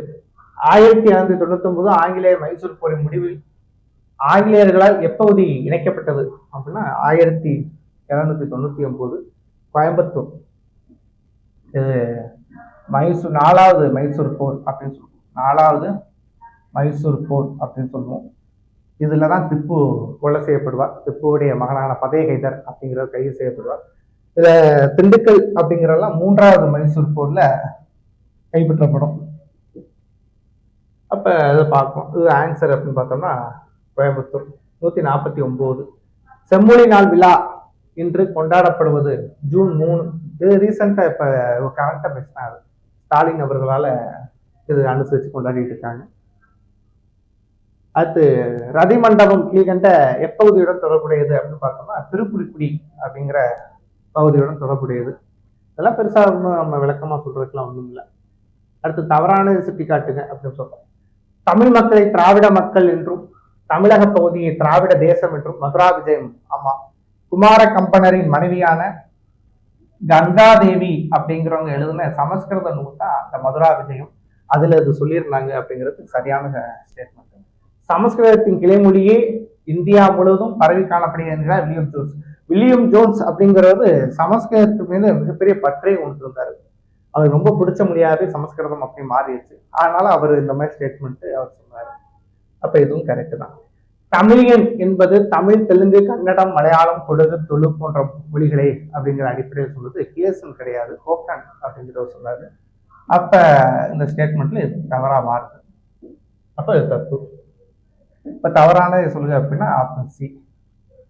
அடுத்து தென்னிந்திய ஐக்கிய கழகம், யுனைடெட் சவுத் இந்தியன் அசோசியேட் எப்ப உருவாக்கப்பட்டது அப்படின்னு பார்த்தோம் அப்படின்னா 1912. இது சும்மா அந்த இயர்களை பார்த்தே நம்ம சொல்லிடலாம். 1909 பிராமணர் அல்லாத ஒரு இயக்கம் புருஷோத்தம நாயுடு, சுப்பிரமணியம் அப்படின்னு 2 பேர் சேர்ந்து ஆரம்பிப்பாங்க 1909. அது 1912 யுனைடெட் சவுத் இந்தியன் அசோசியேட் அப்படின்னு சொல்லி நடேச முதலியார் அப்படிங்கிறது ஸ்டார்ட் பண்ணுவாரு. 1916 நீதி கட்சி, ஜஸ்டிஸ் பார்ட்டி அப்படிங்கிறத உருவாகும். இதெல்லாம் பார்க்கும்போதே சொல்லிடலாம். இல்ல ஆன்சர் அப்படின்னு பார்த்தோம் அப்படின்னா 1912. அடுத்து சரியான இணைகளை தேர்ந்தெடுங்க அப்படின்னு சொல்லுவோம். இது ஆக்சுவலா நீதி கட்சியுடைய முதலமைச்சர்கள் ஆட்சி பொறுப்புக்கு 1 வருஷத்தை கொடுத்துருக்காங்க. 1920 நீதி கட்சி முதல்ல முதலமைச்சர் அப்படின்னு சுப்பராயு ரெட்டியார் அப்படிங்கிற, அப்ப சரி. அடுத்து 1923 ராமராய நிங்கர் அப்படிங்கிறவர், இதுவும் சரி. அடுத்து 32 ராமகிருஷ்ண ரங்காராவ், 34 அவரே தான், முப்பலி அரசனாலும் அவர் தான். அப்ப 2மே சரியான, அப்ப கேட்டாரு 4மே சரி. அப்ப அனைத்தும் அப்படின்னு சொல்லிடுவோம். இல்ல எக்ஸ்ட்ரா தெரிஞ்சுக்கலாம் அப்படின்னா 1926 இது மட்டும் நீதி கட்சியுடைய முதலமைச்சர் கிடையாது, சுப்பராயன் அப்படிங்கிற ஒரு சுயேட்சை வேட்பாளர், அவர் தான் சிஎம்மா இருப்பாரு. எக்ஸ்ட்ரா தெரிஞ்சுக்கலாம். 154வது கொஸ்டின், கோட்டா முறை அப்படிங்கிறது. இந்த கோட்டா அப்படிங்கிற முறையை அறிமுகப்படுத்தியவர் யாரு, இல்ல கோட்டா முறையின் தந்தை அப்படிங்கிற யாருன்னு கேட்டா முத்தையா முதலியார் அப்படின்னு சொல்லிடுவோம். ஆனா இங்க கொஸ்டினை கொஞ்சம் நல்லா பார்க்கணும். கோட்டா முறை யாருடைய ஆட்சி காலத்துல அறிமுகம் செய்யப்பட்டது அப்படின்னா 1926 அப்போதைய முதலமைச்சராக இருக்கக்கூடிய சுப்பராயன் அப்படிங்கிறவருடைய ஆட்சி காலத்துல அறிமுகப்படுத்தப்பட்டது. அப்ப இதுக்கு ஆன்சர் சுப்பராயன் அப்படின்னு சொல்லுவாங்க. கேள்வியில கொஞ்சம் பார்க்க வேண்டியது இருக்கு. சரி, அடுத்து 155 தமிழ் வராகன் என்று அழைக்கப்படும் விஜயநகரத்தை பயன்படுத்தப்பட்ட பக்கோடா கேஸ் உலோகத்தால் ஆனது. வராகன் அப்படிங்கிறது, பக்கோடா அப்படிங்கிற தங்கம். விஜயநகர அரசு அப்படிங்கிறது நீங்க பாத்தீங்க அப்படின்னாலே அவங்க தங்கத்தை நாணயங்களாக பயன்படுத்தியிருக்காங்க. பக்கோடா, வராகன் அதெல்லாம் சொல்லியிருக்காங்க. சரி, அடுத்து பல நூல்களை கற்றவராயினும் அறிவு இல்லாதவராக கருதப்படுவர். நம்ம நிறைய படிச்சிருக்கோம் ஆனா அறிவு இல்லை அப்படின்னு வள்ளுவர் யாரை சொல்றாரு அப்படின்னா உலகத்தோடு ஒத்து வாழாதவரை சொல்றாரு. சிம்பிளா அதெல்லாம் நீங்க தெரியல, உங்களுக்கு குரல் தெரியலன்னு கூட அவசியம் இல்லை. நீங்க லாஜிக்கா பார்த்தாலே எல்லாம் கண்டுபிடிச்சலாம். சின்னம் ஆசை துறந்தவர் அப்படிலாம் இருக்க வாய்ப்பு இல்லை. அடுத்து ஒழுக்கத்தினை உயிராக கொள்பவர் கிடையாது.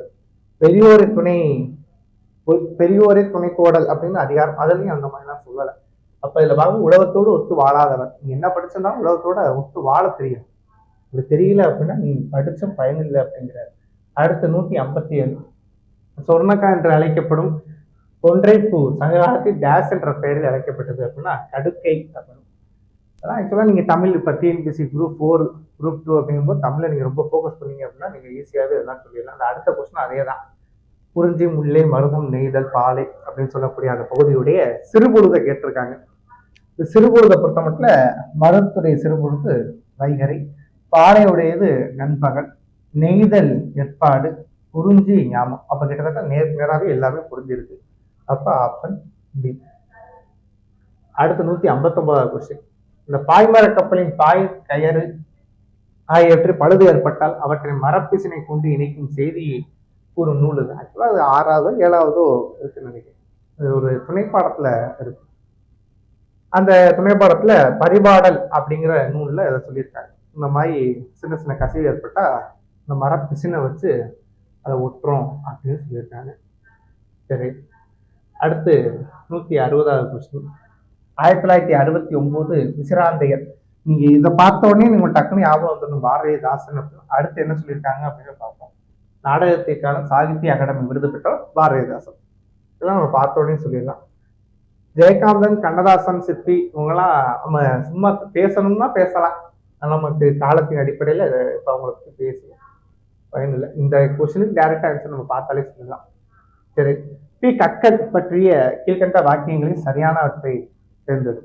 கக்கன் ஒரு நேர்மையான ஒரு அமைச்சராக, ஒரு அரசியல்வாதியாக வலம் வந்த ஒரு நபராக பார்க்கணும். அப்ப அவரை பற்றி சில விஷயங்கள் பார்த்தோம்னா, இந்திய அரசியல் அமைப்பு நிர்ணய சபையின் உறுப்பினர். இது ஆக்சுவலா நம்ம பாலிட்டி படிக்கும்போது நமக்கே தெரியும். அது 6+1 7 அப்படின்னு சொல்லுவோம். ஒரு 7 பேர் இருப்பாங்க அப்படின்னு சொல்றோம். அதுல டாக்டர் அம்பேத்கர் தலைமையிலான அந்த குழு இருக்கும். அதுல எங்கேயுமே கக்கன் அப்படிங்கிற பேரை நீங்க படிக்கல, நம்மளும் நானும் படிச்சது இல்லை. அப்ப இருக்கும்போது கக்கன் அதுல இல்லை அப்படின்னு நம்ம சொல்லிடலாம். இதெல்லாம் நம்ம ஓரளவு நம்மளாம் முடிவு எடுக்கணும் டக்கு டக்குன்னு. அடுத்து தேசிய காங்கிரசின் குழு தலைவராக இருந்தார். ஆமா, அவர் உள்துறை அமைச்சராக செயல்பட்டார். இதுவும் சரியானதுதான். மதுரை கோவில் நுழைவு போராட்டத்தை ஏற்று நடத்தினார். மதுரை கோவில் போராட்டம் அப்படிங்கிறது மதுரை மீனாட்சி அம்மன் கோவில் போராட்டம் 1939 நடந்துச்சு. வைத்தியநாத ஐயரும் பசும முத்துராமலிங்க தேவர் 2 பேர் சேர்ந்து பண்ணாங்க. வைத்தியநாத ஐயர் பிளஸ் தேவர், முத்துராமலிங்க தேவர் 2 பேர் சேர்ந்து பண்ணாங்க. இது இவர்கள் தலையிடல. அப்ப இந்த ஸ்டேட்மெண்ட்டும் சரி. அப்ப சரியானது பார்த்தோம்னா 2ம் 3ம் சரியானது. கீழ்கண்ட தொடருடன் தொடர்புடைய வரை கண்டறிய. தெலுங்கு மறுமலர்ச்சியின் தந்தை விவேகவர்த்தினியின் நிறுவனர். ஆக்சுவலா இவருடைய பாபேசு ஐயர் அப்படிங்கிறவரை பத்தி தெலுங்கு அப்படிங்கிற கிடையாது. ஏன்னா அது நம்ம வரகநேரி வேங்கட சுப்பிரமணிய ஐயா தமிழக பகுதியை சேர்ந்தவர். அப்ப தெலுங்குங்கிற விஷயத்திலேயே அவர் முடிஞ்சிடும். சரி, அடுத்து பத்திரிகை சொன்னாங்களே, அந்த மாதிரி எதுவும் பத்திரிகை வச்சிருந்தாரா அவரு அப்படின்னா இல்லை, பாலபாரதம் அப்படிங்கிற பத்திரிகை தான் இருந்துச்சு. அப்ப அந்த பத்திரிகைன்னு பார்க்கும்போது இவர் தொடர்பு இல்லை அப்படின்னு சொல்லிடுறோம். அடுத்து சத்தியமூர்த்தி அப்படிங்கிறதும் தொடர்பு இல்லை. தீர சத்தியமூர்த்தி வெளிநாட்டு வேந்தர் அப்படின்னு சொல்றோம், புதுக்கோட்டை திருமயத்துக்காரு. அப்ப தெலுங்கு அப்படிங்கிற சின்ன விஷயம் அந்த பகுதியை பார்க்கும்போதே அவர் இல்லை அப்படின்னு சொல்லிடலாம். அடுத்து சுப்பிரமணிய சிவா பொறுத்த மட்டும் திண்டுக்கல் வத்தலகுண்டு பகுதியை சேர்ந்தவர். இவர் விவேகபானு அப்படிங்கிற பத்திரிகைலாம் கூட இருந்துச்சு, ஆனா விவேக வர்த்தினி அப்படிங்கிற பத்திரிகை கிடையாது. அப்ப இவரும் இல்லை. இதுல வீரசலிங்கம் அப்படிங்கிற இவர் தான் தெலுங்கு மறுமலர்ச்சி தந்தை அப்படின்னு சொல்லுவோம். நம்ம பெருசா எல்லாம் படிச்சு ஆரம்பத்துல இருந்து சொல்றதா, நமக்கு எல்லாம் படிச்சு எல்லாம் தெரிஞ்சிருக்கணும்னு அவசியம் இல்லை. சில விஷயங்கள் தெரிஞ்சாலே சில கொஸ்டின் நம்ம ஒமிட் பண்ணிட்டு போயிடலாம். இதெல்லாம் ஆன்சரா இருக்க வாய்ப்பு இல்லை அப்படின்னு. சரியாக அமைந்திருக்கும் திருக்குறளை தேர்ந்தெடுக்க அப்படின்னு சொல்லுவோம். இதுல கரெக்டா அமைஞ்சிருக்க எது அப்படின்னு பார்த்தோம் அப்படின்னா, படைக்குடி புல் அமைச்சு நட்பரன் ஆறும் உடையான் அரசருள் ஏறு அப்படின்னு சொல்லி வள்ளுவனுடைய குறள். இது எல்லாமே இருக்கணும் அப்படின்னு அவர் சொல்றாரு.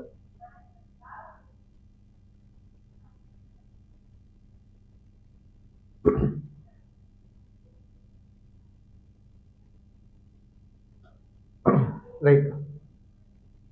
அடுத்து 164வது கொஸ்டின். நீதி கட்சியினுடைய சாதனையுடன் சாராது எது அப்படின்னு பார்க்கிறோம். நீதி கட்சியுடைய சாதனைகள் அப்படின்னு பார்க்கும்போது சென்னை பஞ்சாயத்து சட்டம், அடுத்து தேவதாசி முறை ஒழிப்பு சட்டம், சுயமரியாதை திருமண சட்டம், பெண்களுக்கு வாக்குரிமை சட்டம். இது சும்மா அப்படி பார்க்கும்போது சுயமரியாதை திருமண சட்டம் நம்மளே பார்த்தோம், அறிமுகப்படுத்தினதே 1967. அப்ப நீதி கட்சி இல்லை, சிம்பிளா இது இல்லைன்னு சொல்லிடலாம். தேவதாசி ஒழிப்பு முறை சட்டம் நம்ம சொன்னேன், ஓமாத்து ராமசாமி ரெட்டியார்னால கொண்டு வந்தது 47. அப்போ நீதி கட்சி ஆட்சியிலே இல்லை. அப்ப அது 2மே முடிச்சிடலாம். அடுத்து பார்க்கும்போது பெண்களுக்கு வாக்குரிமை 1921 நீதி கட்சி நடைமுறையில் இருந்துச்சு. சென்னை பஞ்சாயத்துகள் சட்டம் 1920, 21 போட்டு அப்போ நீதி கட்சி. அப்ப 2 தான், 1ம் 4ம் சாராது இருந்தானே கேட்டிருக்காங்க. அப்படி பார்க்கும்போது 2ம் 3ம் கிடையாது அப்படின்னு சொல்றோம். அடுத்து 165வது கொஸ்டின். தமிழ்நாடு என பெயர் மாற்றம் செய்து பேரறிஞர் அண்ணாவால் நடைமுறைப்படுத்தப்பட்ட ஆண்டு. ஆக்சுவலா 67லயே அவர் அதுக்கான மசோதா கொண்டு வந்திருப்பாரு. நடைமுறைப்படுத்தப்பட்டது 1969 ஜனவரி 14. அப்ப நடைமுறைப்படுத்துறாங்க. திராவிட முன்னேற்ற கழக கொள்கைகளை பரப்ப தொடங்கப்பட்ட இதழ் இது. திராவிட முன்னேற்ற கழகம் டிஎம்கே அப்படின்னு சொல்றோம் இல்லையா, இந்த டிஎம்கே அப்படிங்கிற அமைப்பை அண்ணா அவர்கள் உருவாக்குறாரு. அப்ப அவருடைய பத்திரிகையாக திராவிட நாடு அப்படிங்கிற பத்திரிகை 1942 ஆரம்பிக்கப்பட்டது. அந்த பத்திரிகை தான் அவருடைய கொள்கைகளை பரப்புறதுக்கு அவர் பயன்படுத்தினாரு. காஞ்சி, மாலைமணி, திராவிடன் இதெல்லாம் கிடையாது. திராவிடன் அப்படின்னு ஜஸ்டிஸ் பார்ட்டியுடைய பத்திரிகையாக பார்க்கப்படுது. சரி, ரைட். அடுத்து 167 ஈவேராவின் ஈரோடு திட்டம் கீழ்கண்டவைகளில் எதை கொண்டிருக்கிறது அப்படின்னு பார்க்கலாம். ஈவேராவுடைய திட்டத்துல அனைவருக்கும் ஆயுள் காப்பீடு திட்டம் விரிவுபடுத்துவது, இதை சொன்னார் அவர். அனைவருக்கும் கட்டாய இலவச கல்வி, இது அவரு பெருசா சொல்லல. அடுத்து தீண்டாமை ஒழிப்பு அப்படிங்கிறத சொன்னாரு. அத்தியாவசியமான தொழில்களை நாட்டுடைமை ஆக்குவது எதுவுமே அவருடைய தாட்டே கிடையாது, அவருடைய எண்ணங்களே இதெல்லாம் கிடையாது. அப்ப இது ரெண்டும் தான் அவருடைய எண்ணமாகவும் அவருடைய அந்த ஈரோடு திட்டமாகவும் பார்க்கப்பட்டுச்சு. தீண்டாமை ஒழிப்பு, அனைவருக்கும் ஆயுள் காப்பீடு திட்டத்தை விரிவுபடுத்துவார். அப்போ 1, 3 அப்படின்னு சொல்றோம். அது 168 கோவா தேசிய கடலாய்வு நிறுவனத்தின் மூலம் தொல்லியல் ஆய்வு மேற்கொள்ளப்பட்டு படகின் சுவர், யவனர்களின் குடியிருப்புகள் மற்றும் புத்த விகாரத்தின் அடித்தளம் போன்றவை கண்டறியப்பட்டுள்ளது. மேலும் அப்பகுதியில் கடலடி அருங்காட்சியகமும் அமைந்துள்ளது. இது எங்க அப்படின்னு பூம்புகார். இந்த பூம்புகார் பகுதியில தான் இது நடந்துச்சு. இதையுமே கொஞ்சம் பார்க்கணும். ஆக்சுவலாக இதெல்லாம் ஆர்கியாலஜியோடைய இந்த பூம்புகார், கீழடி, தொண்டி, மரும்பூர் இந்த பகுதியெல்லாம் கொஞ்சம் படித்தோம் அப்படின்னா நம்ம ஈஸியாக சொல்லிடலாம். சரி, நம்ம கிளாஸ்ல கூட அதெல்லாம் பார்க்கணும். கீழ்கண்ட பத்தியை சரியாக பொறுத்துகள். தேசிய குயில் எனப்படும் இவர் இசைத்துறையில் மும்மூர்த்திகளில் ஒருவர். இசைத்துறையில் இசை பேரரசி என்றும் அழைக்கப்படுகிறார். பாரத சமுதாயம் வாழ்கவே என்ற பாடல் மூலம் அனைவரிடம் பேசப்பட்டு ஏற்படுத்துகிறார். இது யாரு அப்படின்னா டி.கே. பத்மன்.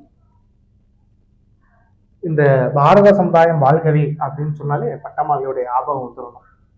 ஆக்சுவலாக எம்.எஸ். சுப்புலட்சுமி, வசந்தகுமாரி, கே.பி. சுந்தராம்பல் எல்லாருமே பாடகர்கள் தான். இந்த லைன் அப்படிங்கும்போது இந்த அம்மா வந்துடுறாங்க. அடுத்து இந்த சாகித்ய அகாடமி தொடர்பான ஒரு கொஸ்டின் இது பார்க்குறோம். 2020 அம்பை அப்படிங்கிற சிவப்பு கழுத்துடன் ஒரு பச்சை பறவை அப்படின்னு போட்டிருக்கு. ஆக்சுவலா அது 20 இல்லை, 21 அப்படி சொல்றோம்.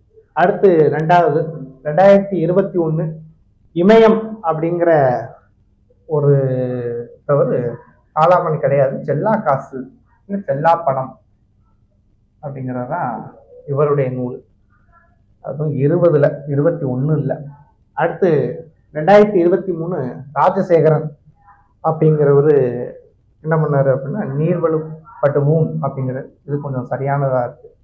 அடுத்து பார்க்குறோம் 2022 ராஜேந்திரன் காந்தல் நாட்கள் அப்படின்னு சொல்றோம். இந்த ராஜேந்திரனுடைய நூலு தான் இந்த காலாபாணி அப்படிங்கிறது. இந்த காந்தல் நாட்கள் என்ன அப்படின்னா இன்குலாப் அவருடையது. 2017 நினைக்கிறேன், 17 தான் இதற்கு சாகித்ய அகாடமி விருது கிடைச்சது. இது 23. அப்ப எதுவுமே மாற்றி இருக்கு. அப்ப நீங்க இதை அப்படியே எழுதி கூட வச்சுக்கலாம். இந்த தேர்வு முடிஞ்சோடு அப்படியே கையோட எழுதி வச்சுக்கலாம். 21 அம்பை, 20 இமயம் அப்படிங்கிறது செல்லாப்பணம், 23 ராஜசேகரன் நீர்வழிப்படுவோம் அப்படிங்கிறது. அடுத்து இது 23 தான் ராஜேந்திரனுடைய காலாபாணி அப்படிங்கிறது. இப்ப காந்தல் நாட்கள் அப்படிங்கிறது 2017 இன்குலாப் அப்படிங்கிற ஒரு. இப்ப 2024 கூட 2024 திருநெல்வேலி எழுச்சியும் வாபூசியும் அப்படின்னு வெங்கடாச்சலபதி அவருடைய நூலுக்கு சாகித்ய அகாடமி கொடுத்துருக்காங்க. நோட் பண்ணிக்கோங்க. 24 திருநெல்வேலி எழுச்சியும் வாபூசியும் அப்படிங்கிற வெங்கடாச்சலபதி. சரி, அடுத்து 171 தென்னிந்தியாவின் ஜான்சிராணி எனப்படும் வேலுநாச்சியாருடைய கூட்டுகளில் தேவையற்றதை அகற்று. ராமநாதபுரம் சமஸ்தானத்தில் 1730 ஜனவரி 3 பிறந்தார். ஆமா, இது சரியான கூற்று. ஆங்கிலேயரை எதிர்த்து போரிட திருப்பத்தூர் படைக்கு சேதுபதி அம்பலத்தையும் காளையார்கோவில் படைக்கு மருது சகோதரர்களையும் தலைமையேற்க செய்தார். அப்படி கிடையாது, அப்படி இந்த ஸ்டேட்மெண்ட் பார்க்கக்கூடாது. இந்த ஸ்டேட்மெண்ட் ஆக்சுவலா தப்பு. ஆனா இதை கொஞ்சம் சேஞ்ச் பண்ணா கரெக்ட் ஆகும். எப்படி சேஞ்ச் பண்ணணும் அப்படின்னா ஆங்கிலேயரை எதிர்த்து போரிட மொத்த படையிலும் மருது சகோதரர்கள் தான் அப்பாயின்மெண்ட் பண்றாங்க. இந்த மருது சகோதரர்கள் திருப்பத்தூர் பகுதியில சேதுபதி அம்பலம் அப்படிங்கிறத நீங்க லீட் பண்ணி முன்னாடி போங்க அந்த பகுதிகளுக்கு அப்படின்னு மருது சகோதரர் தான் அவங்களுக்கு வழிகாட்டினார். இப்போ டோட்டலாவே மருது சகோதரர் தலைமையில தான் இது நடந்துச்சு. அம்மையாருடைய தலைமை, அவங்களுடைய செயல்பாடுகள் தான் ரொம்ப முக்கியமா பார்க்கணும். நீங்க இதை இவ்வளவு தெளிவா தெரிஞ்சுக்கணும் கூட அவசியம் இல்லை. இந்த ஸ்டேட்மெண்ட்டே தப்பு அப்படின்னு சிம்பிளா பார்த்து போயிடலாம். அப்ப சரியானது ஒண்ணு மட்டும்தான். 172 3000 ஆண்டுகள் பழமையான சங்கு வளையல், சுடுமண்ணால் ஆன கழுத்து பதக்கம் மற்றும் மாவுக்கள், தொங்கனி போன்றவை எந்த அகழாய்வு பகுதியிலிருந்து கிடைக்கப்பட்டது? வெம்பக்கோட்டை அப்படிங்கிற பகுதியிலிருந்து கிடைச்சிச்சு. இதெல்லாம் நீங்க தினமும் செய்தித்தாள் படிச்சீங்க அப்படின்னாலே சொல்லிடலாம். தினமும் செய்தித்தாள்ல வெம்பக்கோட்டையை பத்தி ஏதாச்சும் வந்துகிட்டே தான் இருக்கு. இப்ப தினசரி செய்தித்தாள் வாசிக்கிற ஒரு பழக்கமா வச்சுக்கோங்க. அடுத்த கொஸ்டின் 173. இந்த 173வது கொஸ்டினை பொறுத்த மட்டும் தமிழக அரசு 2025-26 பட்ஜெட்ல கீழ்கண்ட இடங்களில் தொல்லியல் ஆய்வு செய்ய தேர்வு செய்துள்ளது. அப்பகுதியிலே அந்தந்த மாவட்டத்திலும் பொறுத்துக அப்படிங்கிற அந்த இதை பொறுத்த மட்டும் சின்ன ஷார்ட்கட். நான் இப்போ ஷார்ட்கட் சொல்லுவேன். இது உங்களுக்கு பிடிச்சிருந்துச்சு அப்படின்னா கமெண்ட்ஸ்ல பிடிச்சிருக்கு இதே மாதிரி ஷார்ட்கட்ஸ்லாம் அப்பப்போ சொல்லுங்க அப்படின்னு சொன்னா அடுத்தடுத்த கொஸ்டின் நம்ம டிஸ்கஸ் பண்ணும்போது இந்த மாதிரி ஏதாச்சும் ஷார்ட்கட் சொல்லுங்க. சரியா? சரி, இப்ப இது எப்படி சார், இது எந்தெந்த மாவட்டம் எப்படி கண்டுபிடிக்கிறது அப்படின்னு பார்த்தோம்னா ரொம்ப சிம்பிள். தெலுங்கனூர் அப்படின்னு எடுத்துக்கிறோம். இந்த தெலுங்கனூர் அப்படின்னா தெலுங்கு பேசுறோம் எங்க இருக்காங்க? பெங்களூர், கர்நாடகா, ஆந்திரா அந்த பகுதியில் இருக்காங்க. இப்ப நம்ம பெங்களூர் போகணும்னா எந்த வழியா போகணும்? சேலம் ஹைவேஸ் வழியா தான் போகணும். அப்ப தெலுங்கனூர், சேலம். ரைட்டா? அடுத்து இந்த கரிவளம் வந்த நல்லூர். கரி அப்படின்னா யானைன்னு அர்த்தம். யானை எங்கிட்ட அதிகமா சுத்தி தெரியுது அப்படின்னு பார்த்தோம்னா அந்த குற்றாலம் பகுதிகள்லாம் போனோம்னா யானை எல்லாம் நிறைய இருக்கு. அப்ப ஏன்னா தென்காசி அப்படிங்கிற கேரளா பார்டர் வந்துடும், அதனால அந்த பகுதியில நிறைய இருக்கு. அப்ப கரிவளம் அந்த நல்லூர் அப்படிங்கிறது தென்காசி அப்படின்னு ஞாபகம் வச்சுக்கலாம். வெள்ளலூர் இது எங்க சார் இருக்கு அப்படின்னு பார்த்தோம்னா வெள்ளையா இருப்பாங்க அந்த ஊர்க்காரங்களாம், வெள்ளவெளியும் இருப்பாங்க. வெள்ளவெளியன் யாரு இருக்கா? எனக்கு தெரிஞ்சு நடிகை கார்த்தி வெள்ளவெளியும் இருக்காரு, அவங்க அண்ணன் சூர்யா வெள்ளவெளியும் இருக்காரு, அடுத்து சூர்யாவோட ஒய்ஃப் ஜோதிகா வெள்ளவெளியும் இருக்காங்க, அப்படி சிவகுமார் சார் வெள்ளவெளியும் இருக்காரு. அப்ப அவங்களாம் எந்த ஊருக்காரங்க? கோயம்புத்தூர்காரங்க. அப்ப கோயம்புத்தூர்காரங்களே கொஞ்சம் ஓரளவு வெள்ளையா சிறுவாணி தண்ணியில குடிச்சு வெள்ளவெளியும் இருக்காங்க. இப்ப வெள்ளலூர், கோவை. அடுத்து மணிக்கொள்ளை. மணிக்கொள்ளைங்கிற நான் எப்படி ஞாபகம் வச்சிருக்கேன்னா கடல் கொள்ளைன்னு ஞாபகம் வச்சிருக்கேன். கடல்ல தான் கொள்ளையடிப்பாங்க அப்படின்னு அடிப்படையில கடலூர் அப்படின்னு வச்சுக்கோம். அப்ப கிட்டத்தட்ட இப்படி ஞாபகம் வச்சுக்கிட்டோம் அப்படின்னா இந்த மாவட்டங்கள் பொறுத்தவரைக்கும் நமக்கு மறக்காது. இந்த பகுதியை சொன்னாலே இந்த மாவட்டம் அப்படின்னு